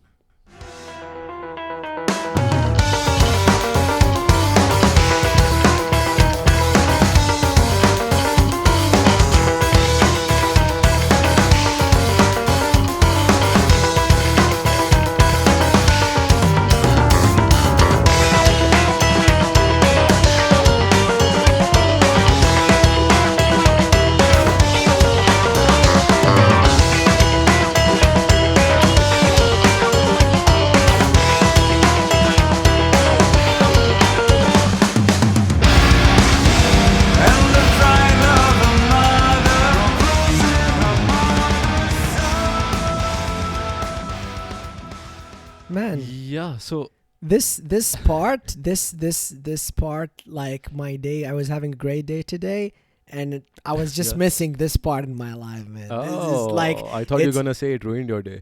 no, man. Like I think it was How? like a Mellotron or a keyboard with a bass, Yeah, and it's yeah. very trippy, very proggy, very innovative. Like it's just perfect, man. Rating. Yeah. I'll So, start. I'll start. With Man, tell me. yeah, you go ahead. You go ahead. I actually give it a 9. Okay. It's a great album, but it's still, in my Right. opinion, comprehension, synchronization wise, performance wise, doesn't reach to Blackwater Park or Ghost Mhm. Reveries, or Mhm. like it's missing. Like it's very proggy, it's very interesting, very innovative, Mm-hmm. experimental in a way, but I think there was a small piece missing, so I was like 9. How Okay. about you? That's fair. That's fair. I also initially gave it a 9, Okay. but later on, when I did some research, read about a few things, especially for this, there's this song called Hessian Peel. Mm-hmm. This song and the last one, Hexomega, is about Michael's former girlfriend who was kind of a depressed person who was confused with her life. And no, Michael was very well aware of what she's up to, what she's doing, and he was trying to keep a track of everything. When she gave birth to her son, he thought that she'd be better now, but didn't happen. And later on, she passed away.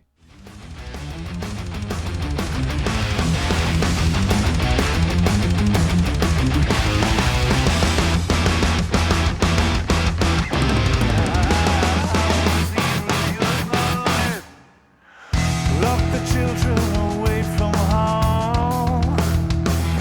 They no longer your reason why. Seeking tethers with a dagger. Skin is marked by the years of trials.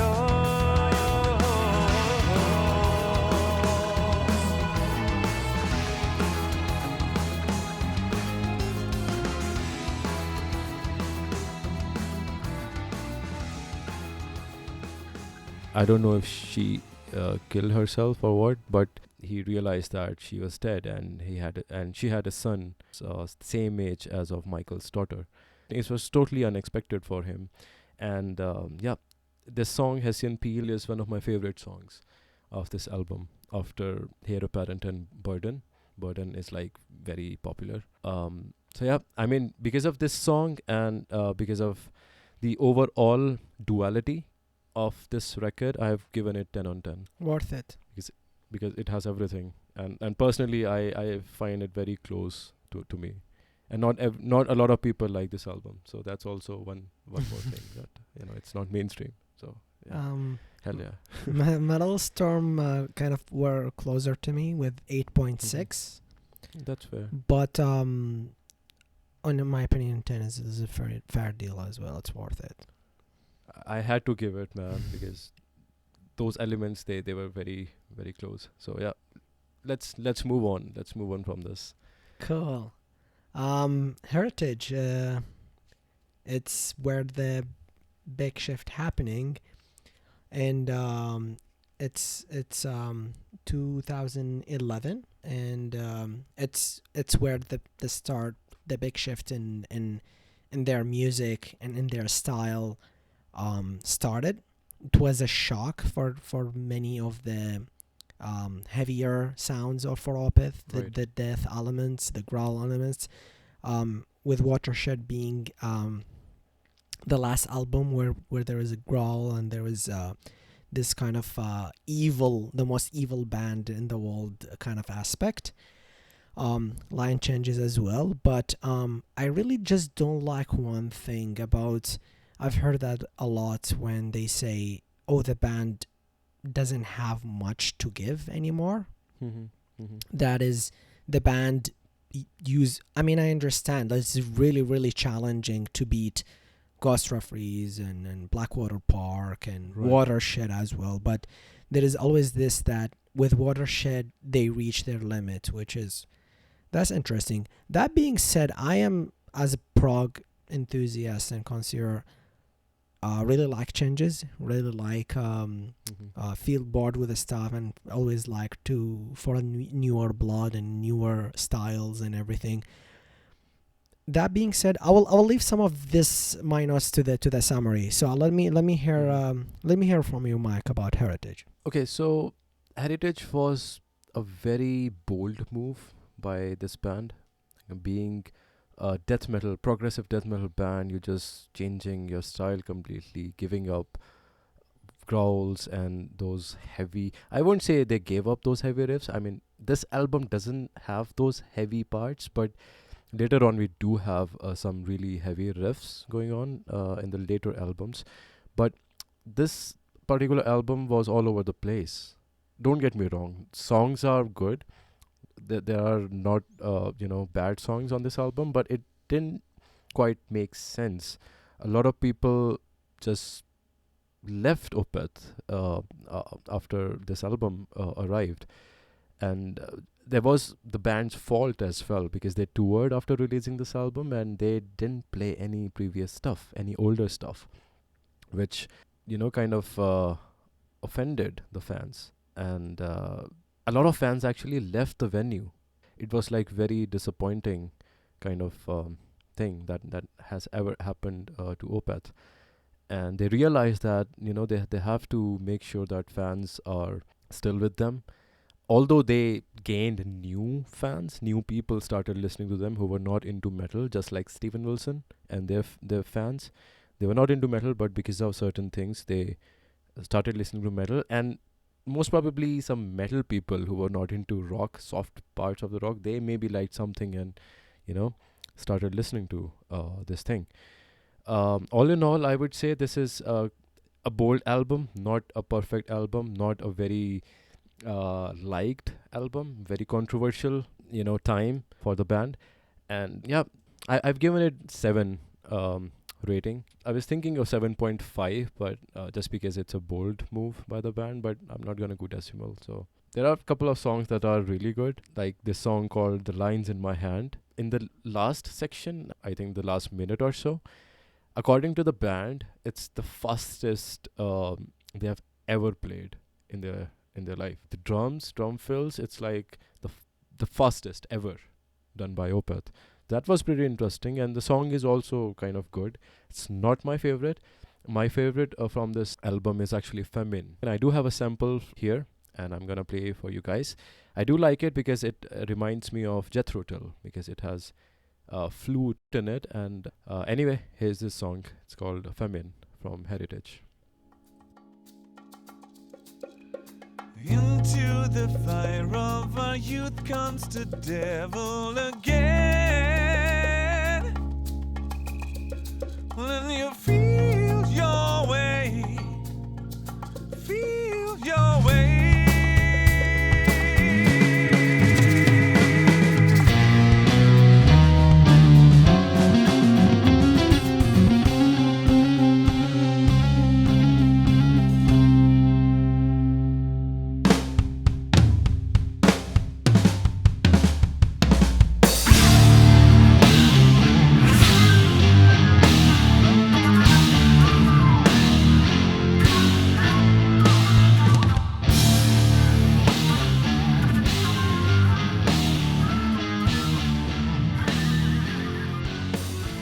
Yeah, did you also notice Michael's vocal experimentation? Yes, kind of. Not He really. did something which he had never done before. Yes and no. To be honest, speaking about rating, so Metal Storm kind of almost agree with you. So they give it 7.3, Okay. and it's the lowest album, Mm. and they're Yeah, ranked That makes wise. sense. I did give it a 5. Okay. I know it's Yeah.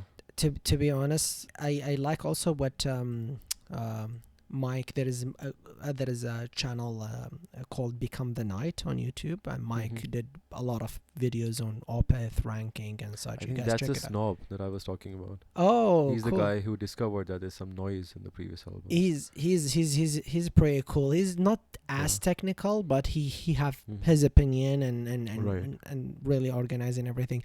And I like actually what he said. I'm gonna also mention him again in the last album. He have a good opinion about Encoda Venom. But Okay. here in Heritage, I like what he said that, oh yeah, you could see some Opeth pieces here and there, and you could Right. see some nice part here and there, but overall, the album doesn't go to expectation. You don't Right. you don't feel like listening to it, or you just want to skip it or Mhm. something like that. For me, liking, I think I liked Nepthane. Nepent. Yeah. Okay. It has Um, nice bass lines. Exactly. That's what attracted me a little bit. But overall, I tried this album a lot, and I remember Mhm. the time when it's released, and when I listened to it the first time, I was Right. like in shock. I was like Yeah. terrified of. I know jazz rock and folk influences in the album and Right. experimental. It's quite interesting. I will reflect more on this era in the summary in the end. I would Mhm. mention some aspect, but I would like to say that we could see the gap that Peter Lopez left. Mhm. So Okay. a band is a band, and when there is lineup changes, massive lineup changes like this, Mhm. we feel that a lot. So the hit in Watershed, we were lucky a little bit. We got it going kind of, but here it's big. So Right. I give it a 5 because I don't feel myself like usually going back to this album and listen to it at all. Yeah, that's fair. That's fair. And you know what? I don't go back to this album either. Hmm. I don't listen to it very often. The reason I still gave it 7 and do appreciate this bold move by the band is simply because personally, these were the guys, like one of those guys who helped me discover prog rock. I didn't listen to pretty much anything from 70s or 80s in prog rock. So these guys helped me to know about King Crimson, Camel, and Yes as well. I I've been listening to these bands since then. So I wanna appreciate that, and yeah, that's I think the only reason I kind of like this. And Michael was also listening to those bands. And before we move on, there's one interesting mention of this album. There's one song called Slither. It's very straightforward song, and I read about this album. And I got to know that this song is actually dedicated to Ronnie James Dio. Interesting. So that was very interesting to know. And yeah, Face in the Snow, Marrow of the Earth, these songs are good songs, I think. It reminds me of ELP. But anyway, overall, it's just something happened in between. But yeah, the next album, Pale Communion, I think that's much better. Let's move to that. Pale Communion, it's released in 2014, August, and it's still on the prog rock. And as for me, I actually, the other way around. I knew all these bands before I know about Opeth. You were mentioning Genesis and Yes and Camel and like all these bands I listen to. So I would say that it's a pretty challenging genre to play, and it's gonna take a lot of effort to reach to that level if Opeth trying to go there. I think, in my opinion, for Pale Communion, I feel there was small improvement from Heritage. The lineup is still the same. I think they got just a new keyboardist, Right. Hakim Salver Joachim Svalberg. Svalberg. Joachim, yeah, Svalberg. Mm. And that's the lineup for the rest 3 albums. Right. So including Sorceress and Coda Venom. That's the lineup. I would like to share with our listeners song River to have some interesting aspect. Right. So for River, we have 2 short samples. Okay. I'm gonna play both of them, and I think this is one of my favorites as well from this album. So here it goes. In light of all things to come, why to despair? 'Cause when you have no one would care. Don't care.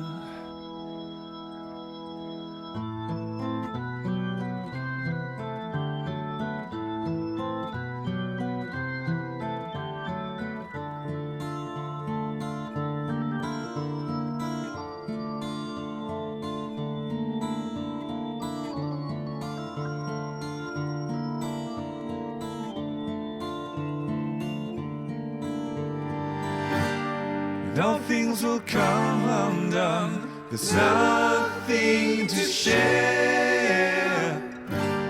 Waiting for no one. No one is there to care. So if you notice, Al, very blissful song, very beautiful and happy song, but the lyrics are dark, depressing. So that's another thing I like about this entire album. This song has duality again, which I really like. In this album, they have really like improved their vocals. And Joachim, the new keyboard player, is really good in harmonizing with Michael's vocals. They are like perfect in that sense. And this part, if you guys notice, that's very similar to Camel songs. So it's like directly inspired, and I was so happy to hear that. When I checked out the songs, I was like, damn, this is so relatable, so similar. And I'm gonna play the second part of the same track. It's so good that we have two samples for you guys. So here it goes.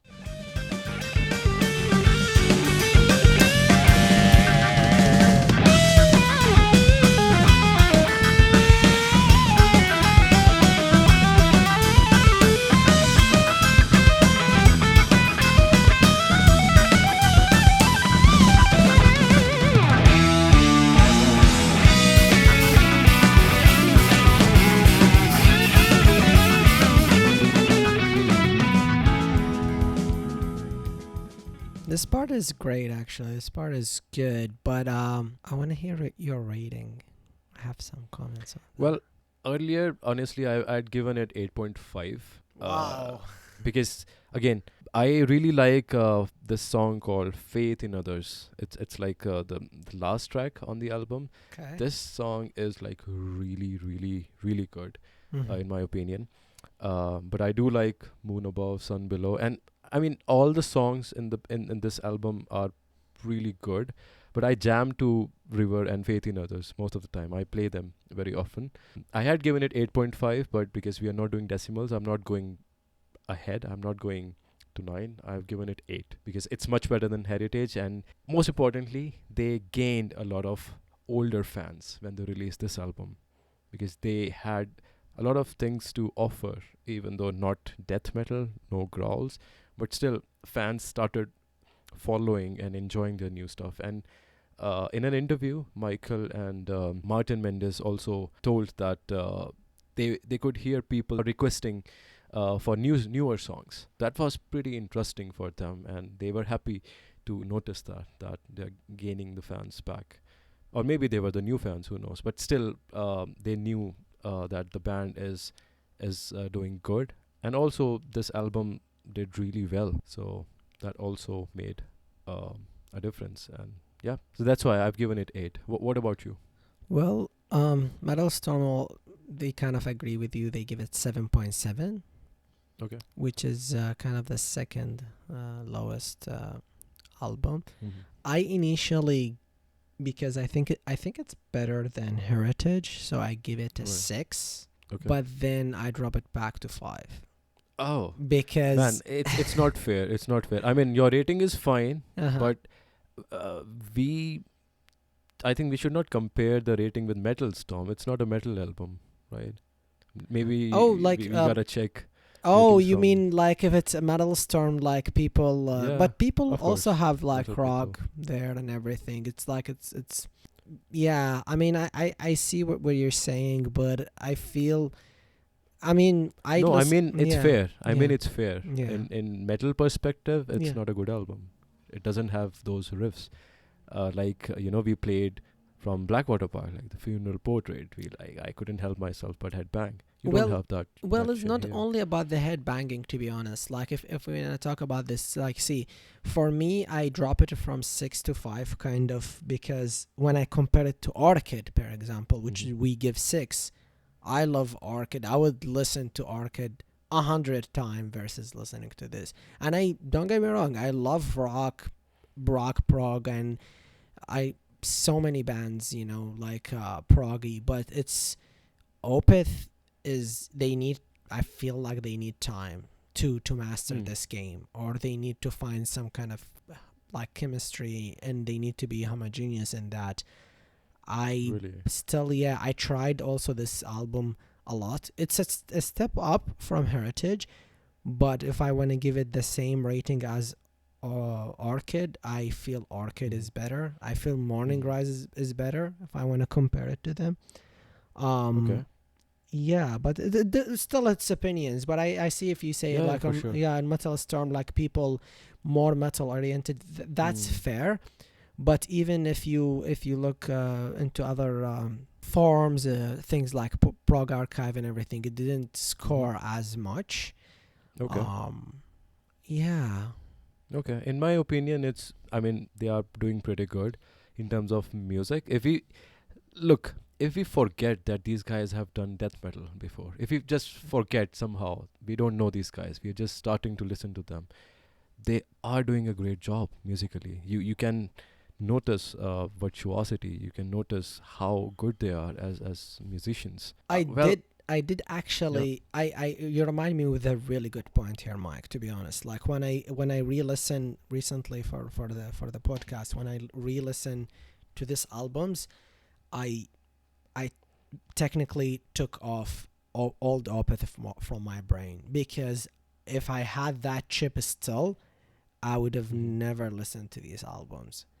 Like seriously, I took that chip. Yeah. I was like, I don't care who's these guys, who's this band it is. I'm just gonna listen to this album and I try to enjoy it. And I Right. tried, and that's my rating. Okay. Yeah. That's fine. That's fine. I mean, before we move into the next one, which is my personal favorite, and I'll share the reason why. I'm gonna play the last song of this album. It's from Moon Above, Sun Below. Okay. It's a part on the 8th minute, and here it goes. There is no hell to dispel the pain. There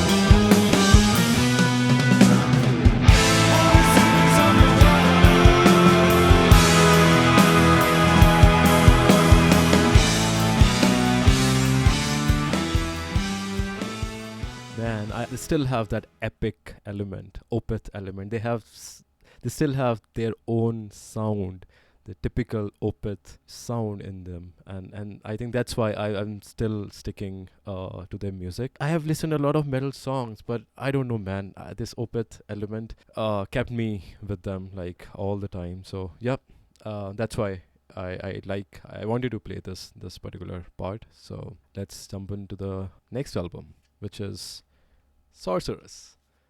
So this album was released in 2016, and it's the same lineup. It was recorded in Wales. There's this studio called Rockfield Studios. It's quite popular, where I think Queen also recorded Bohemian Rhapsody. I think they did the piano part. I read about it. That was pretty cool. So it's an album which is quite controversial.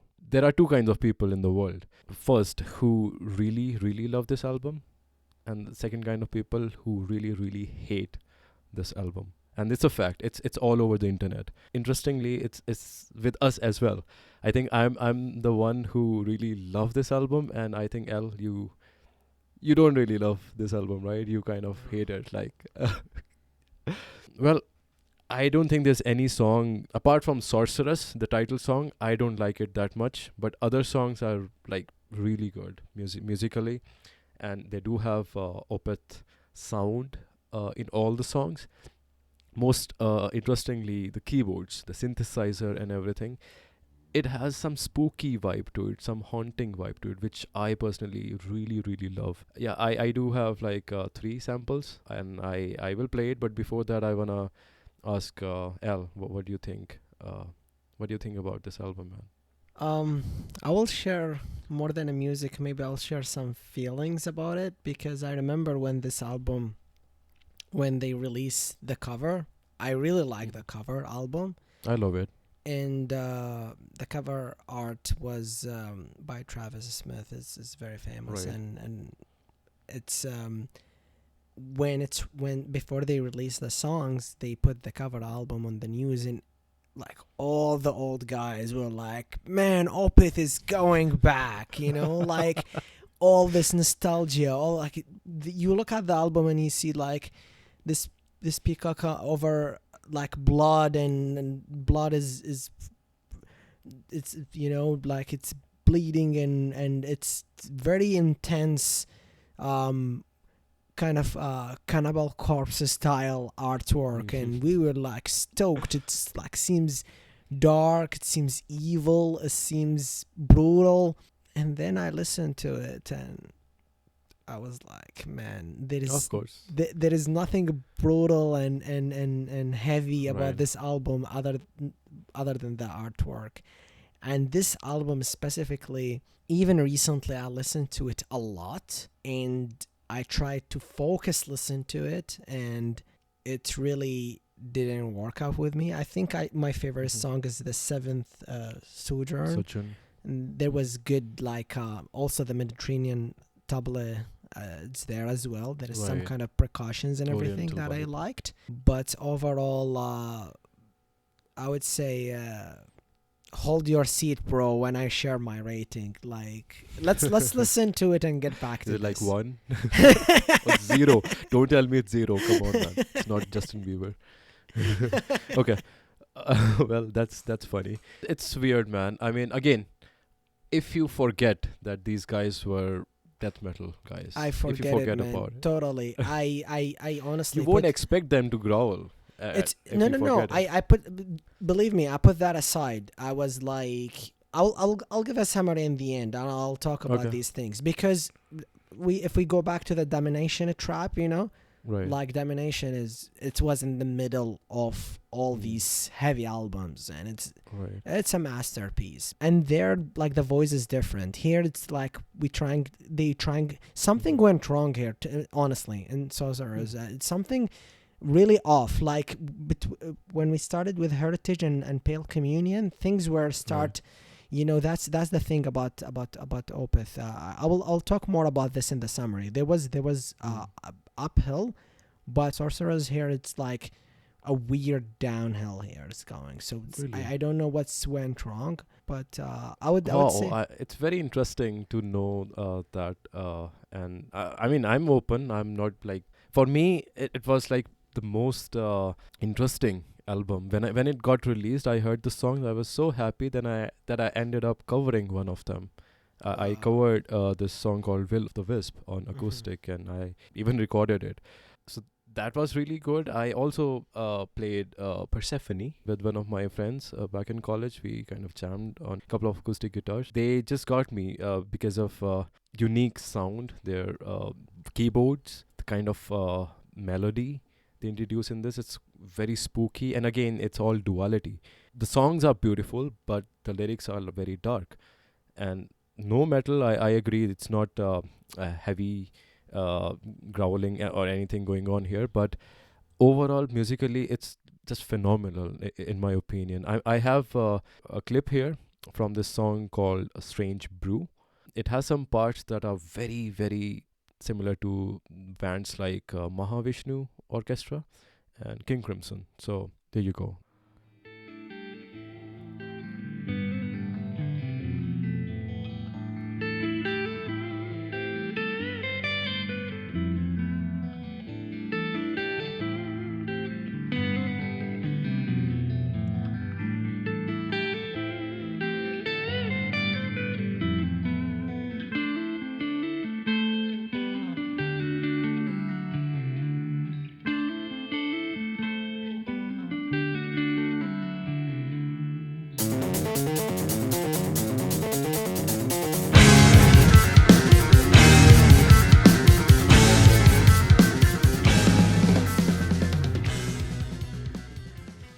Lots of experimentation going on. It's like they're jamming like Imperial Triumphants. I saw them live few weeks ago. So they played that kind of song, and they are experimental metal band.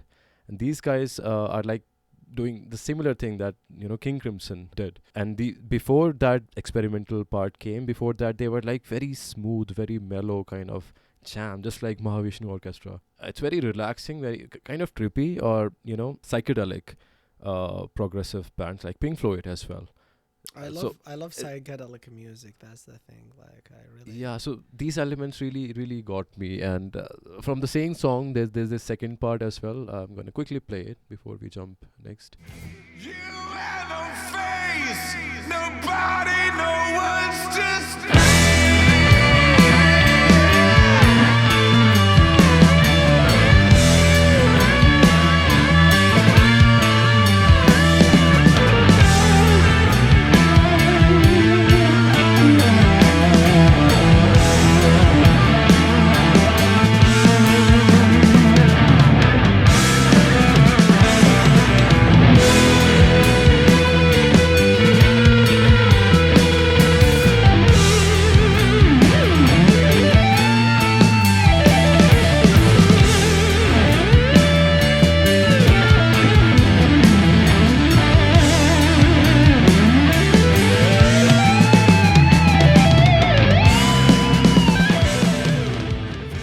Guitar solo was super sick, man.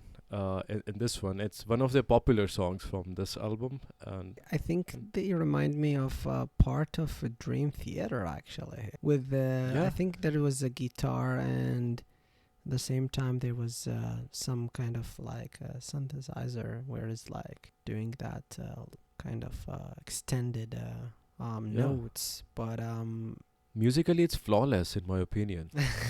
If we talk about rating, I've given it 9.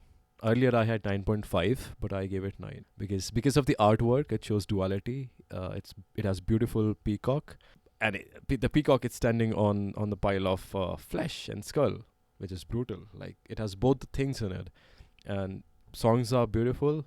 They have some really sick riffs, and the lyrics are dark.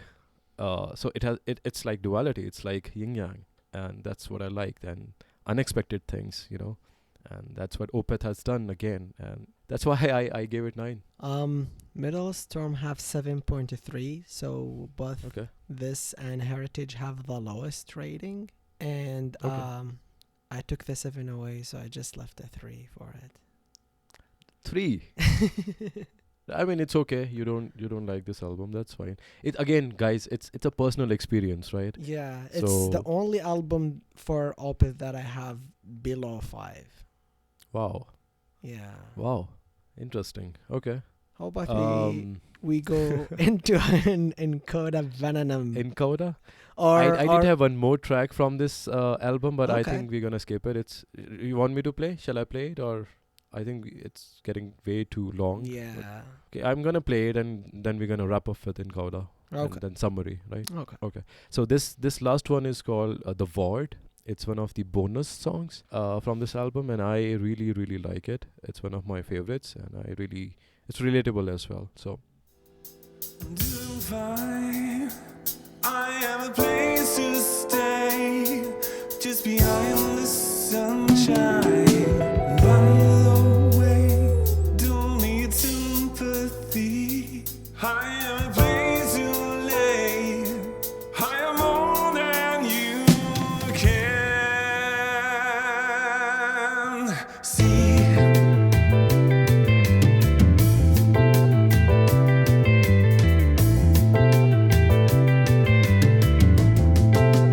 I walk the streets alone at night. It helps to ease my mind.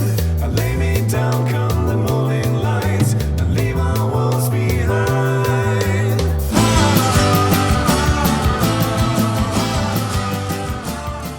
yeah, so I know very repetitive bass lines and very funky kind of sound, but I vibe to it, man. I don't know. I relate to the lyrics, and it just goes really well when I go out, and I most of the time vibe to this song whenever I'm on Sorceress. So yep, that was about it. Let's jump into the not last, but the most recent album, In Cauda Venenum. Yes, and I think it's I've heard it's also in Cauda Inenum in Latin. Hmm. It's in written in Latin, and this Right. is the first album where they released in Swedish and in English. So they did originally release it in Swedish, Right. and but they make also an English version, so you could understand the lyrics and such. I agree with Mikhail when he mentioned that in his one of his interviews. That is, I listened to both, and honestly, the Swedish version is nicer. The way that the lyrics, the vocal flow, it's pretty Right. nice. This is a very interesting album, to be honest. It's still in the prog era, but we Right. are seeing it's one of the albums that I've seen a lot of people also on YouTube mentioning something really interesting, that you need to listen to it, keep listening to it to kind of digest it more. I think it's for every album, every newer, especially newer album, because I have experienced this listening to new albums, soft albums, including Heritage. I heard and I was like, damn, not that bad, and that's why I give that rating. I mean, But yeah. when you listen to Gustav Reese or Blackwater Park, from the moment Yeah. you listen to them, like they hook you up right away.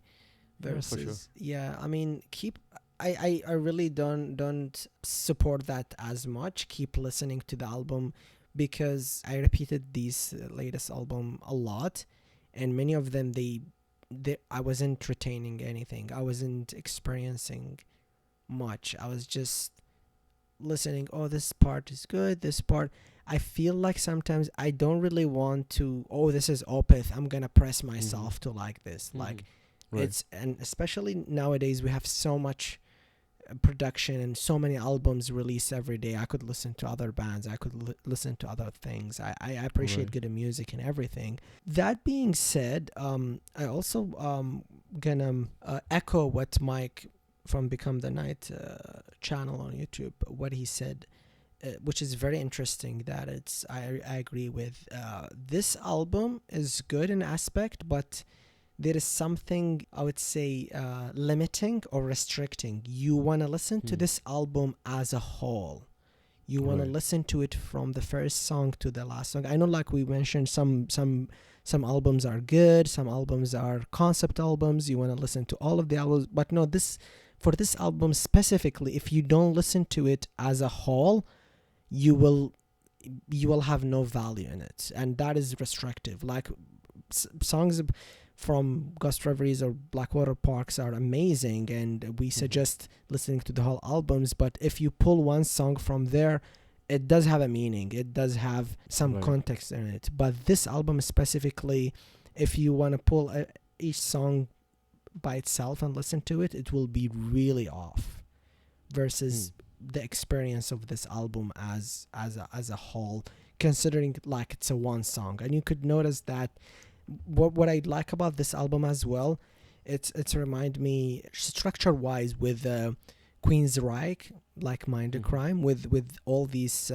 snips from people talking or recording or of kids or stuff like that. So there was like mixing in the album. There was Mhm. parts thrown here and there.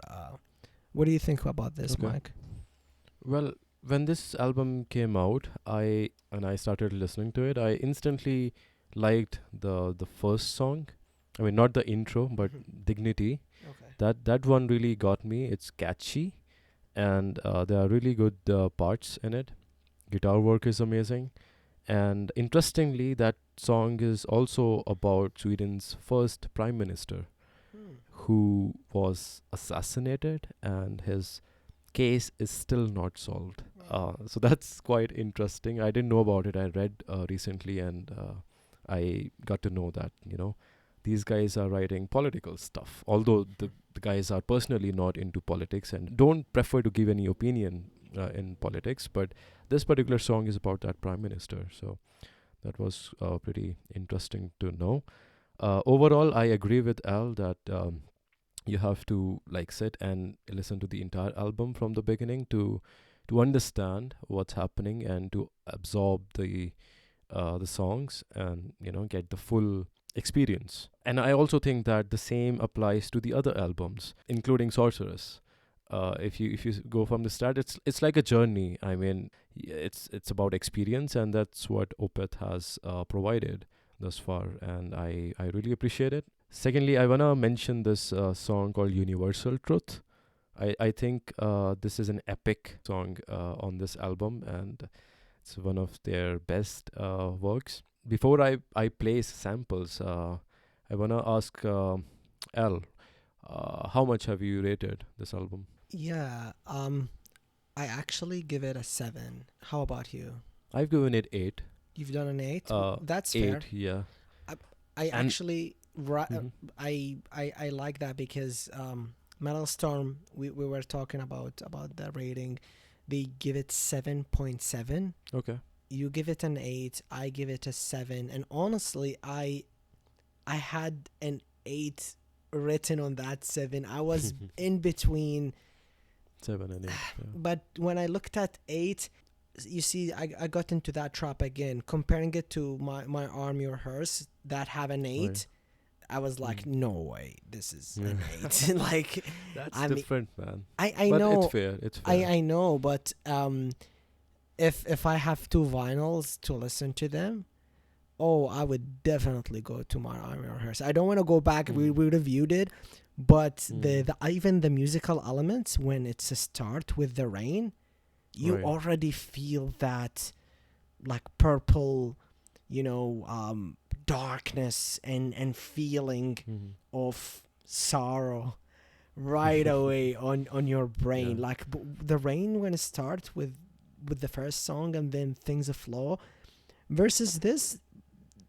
I mean, I don't want to compare on anything. This journey is also special, Right. but I was like 8 is too much for it. Okay. That's fair. Yeah. That's fair. I gave it 8 and not 9 or 10 because I don't think I listen to this album very often again. Not the entire all the songs. If you compare with Blackwater Park and Watershed, Ghost Reveries and all, but there are some songs here. I mean, all the songs are really good musically. You notice virtuosity and ultimate musicianship. Guitar solos are spot on, and one bonus song, I don't know if a lot of people have heard it or not, but it's called Freedom and Tyranny. That's very catchy and very nice. it's likely that most of the people who don't even know the band, they're gonna like and keep listening to that song. And I do have one song which is a Swedish version that Al you recommended. It's a sample. I think it's Heart in Hand, if I'm not wrong. Yes, correct. Right. Heart in hand, or You wanna I think Try pronouncing it in Swedish. I was trying. I had Google Translate open all the time, and I think it was i hjärtat as a heart. I don't dare to pronounce the whole song name, but let's give that a listen. Okay, let's do it.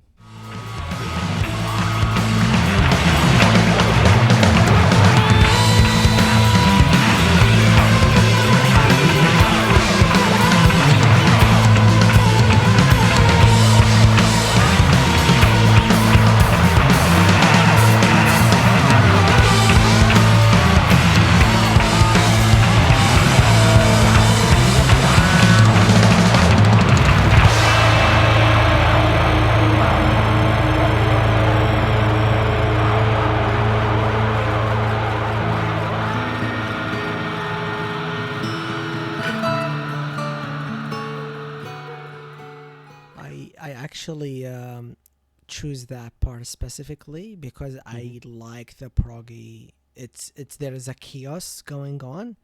Right. Then there was a pool, and it's very soft acoustic, followed by Mikhail singing. Like this part, Right. if this part was more in the album, if we have this proggy transitions, I think definitely would have score higher with me. That makes sense.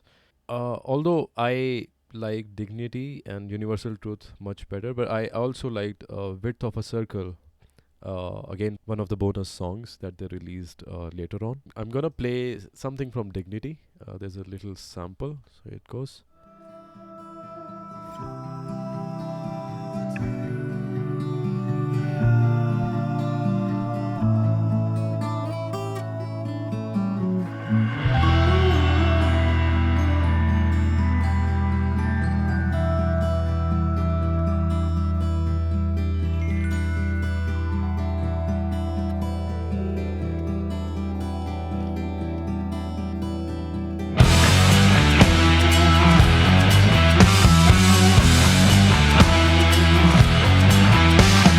Can we dictate life with dignity? Foul agenda, corrupt for secrecy.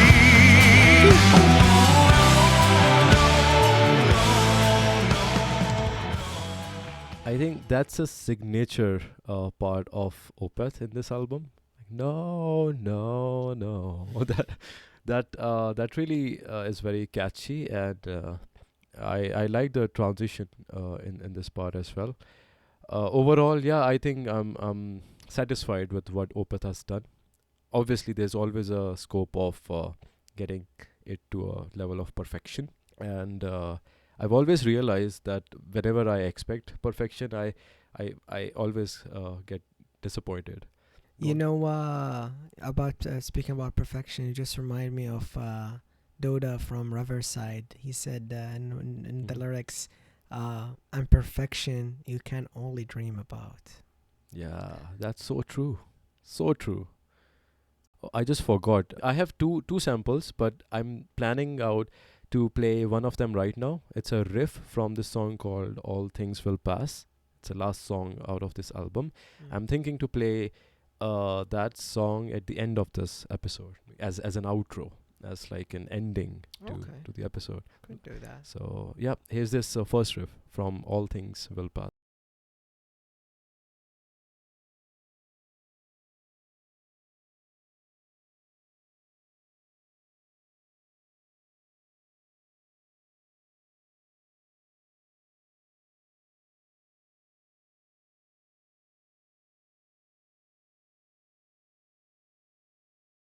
But that riff, man, I don't know what to call it. It's dark and it's kind of psychedelic. It's just crazy. So yeah, I like that song because of this riff and because of the outro. So yeah, let's jump to the summary, man. Well, As a summary, first of all, I would say I will do a recommendation, then an overall summary. So for a recommendation, whoever never listened to Opeth before, I suggest for them listening to Blackwater Park as a whole album. 100%. Yeah, that's my recommendation. If you have a space, Ghost Reveries is a great thing. That being said, if you acceptable and you could digest heaviness and growls, if you're not, I would highly suggest going straight to Domination to listen to Right. that if you're looking for a soft material. As a summary, I would say it is a great journey. It's a great band overall, and from my rating, started with 6, 7, 8. Then we reached to the sweet spot with the Still Live, and between Still Live and Watershed, all of my rating was between 9 and solid 10. So that's for me was the solid golden time for Opeth.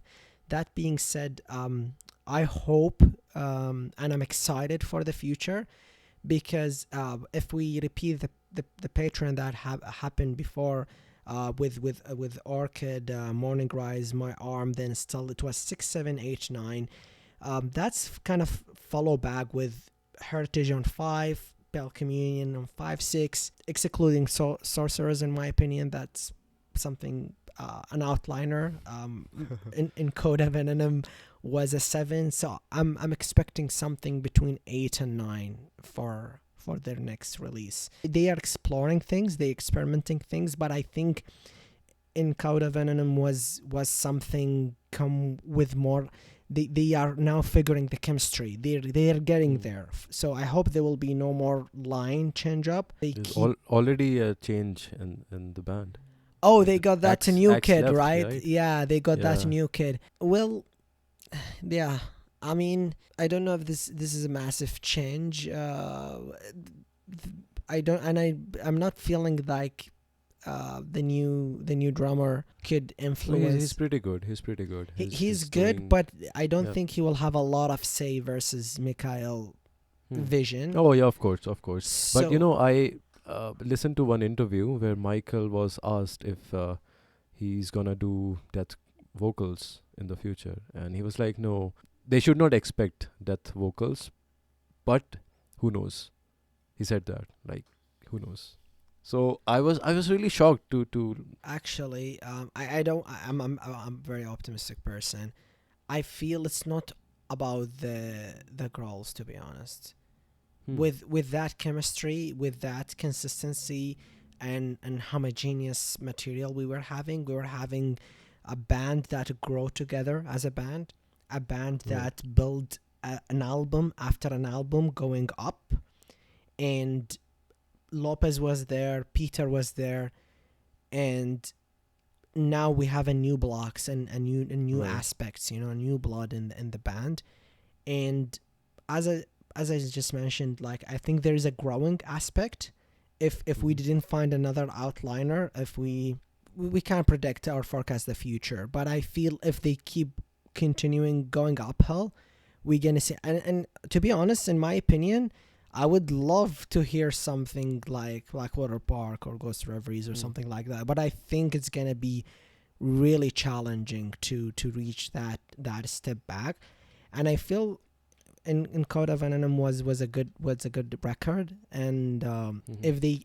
if they worked on that line, they could bring something interesting. All right, yeah. So I have a similar recommendation for the fans who are not into death metal. Definitely go check out Damnation. That's a masterpiece, and you can also check out Pale Communion, Sorceress. I'm not sure about the latest album, but definitely worth a try, since it's going to be a personal experience. So yeah, if you're metalhead, definitely you can't miss. I mean, if you're a metalhead and you have not heard Blackwater Park, Deliverance, Ghost Reveries, Watershed, I don't know what you're listening to, man. You gotta introspect what you're doing. So, yeah. That being said, I'm just gonna say that overall, I have enjoyed their stuff. Excited for their new release. Hopefully, they'll release very soon. And yeah, I was thinking to talk about live shows that they have recorded. I don't think there's anything interesting other than some improvisation that they have done, like Hope Leaves, Solo that they did in Royal Albert Hall. That was one of the best.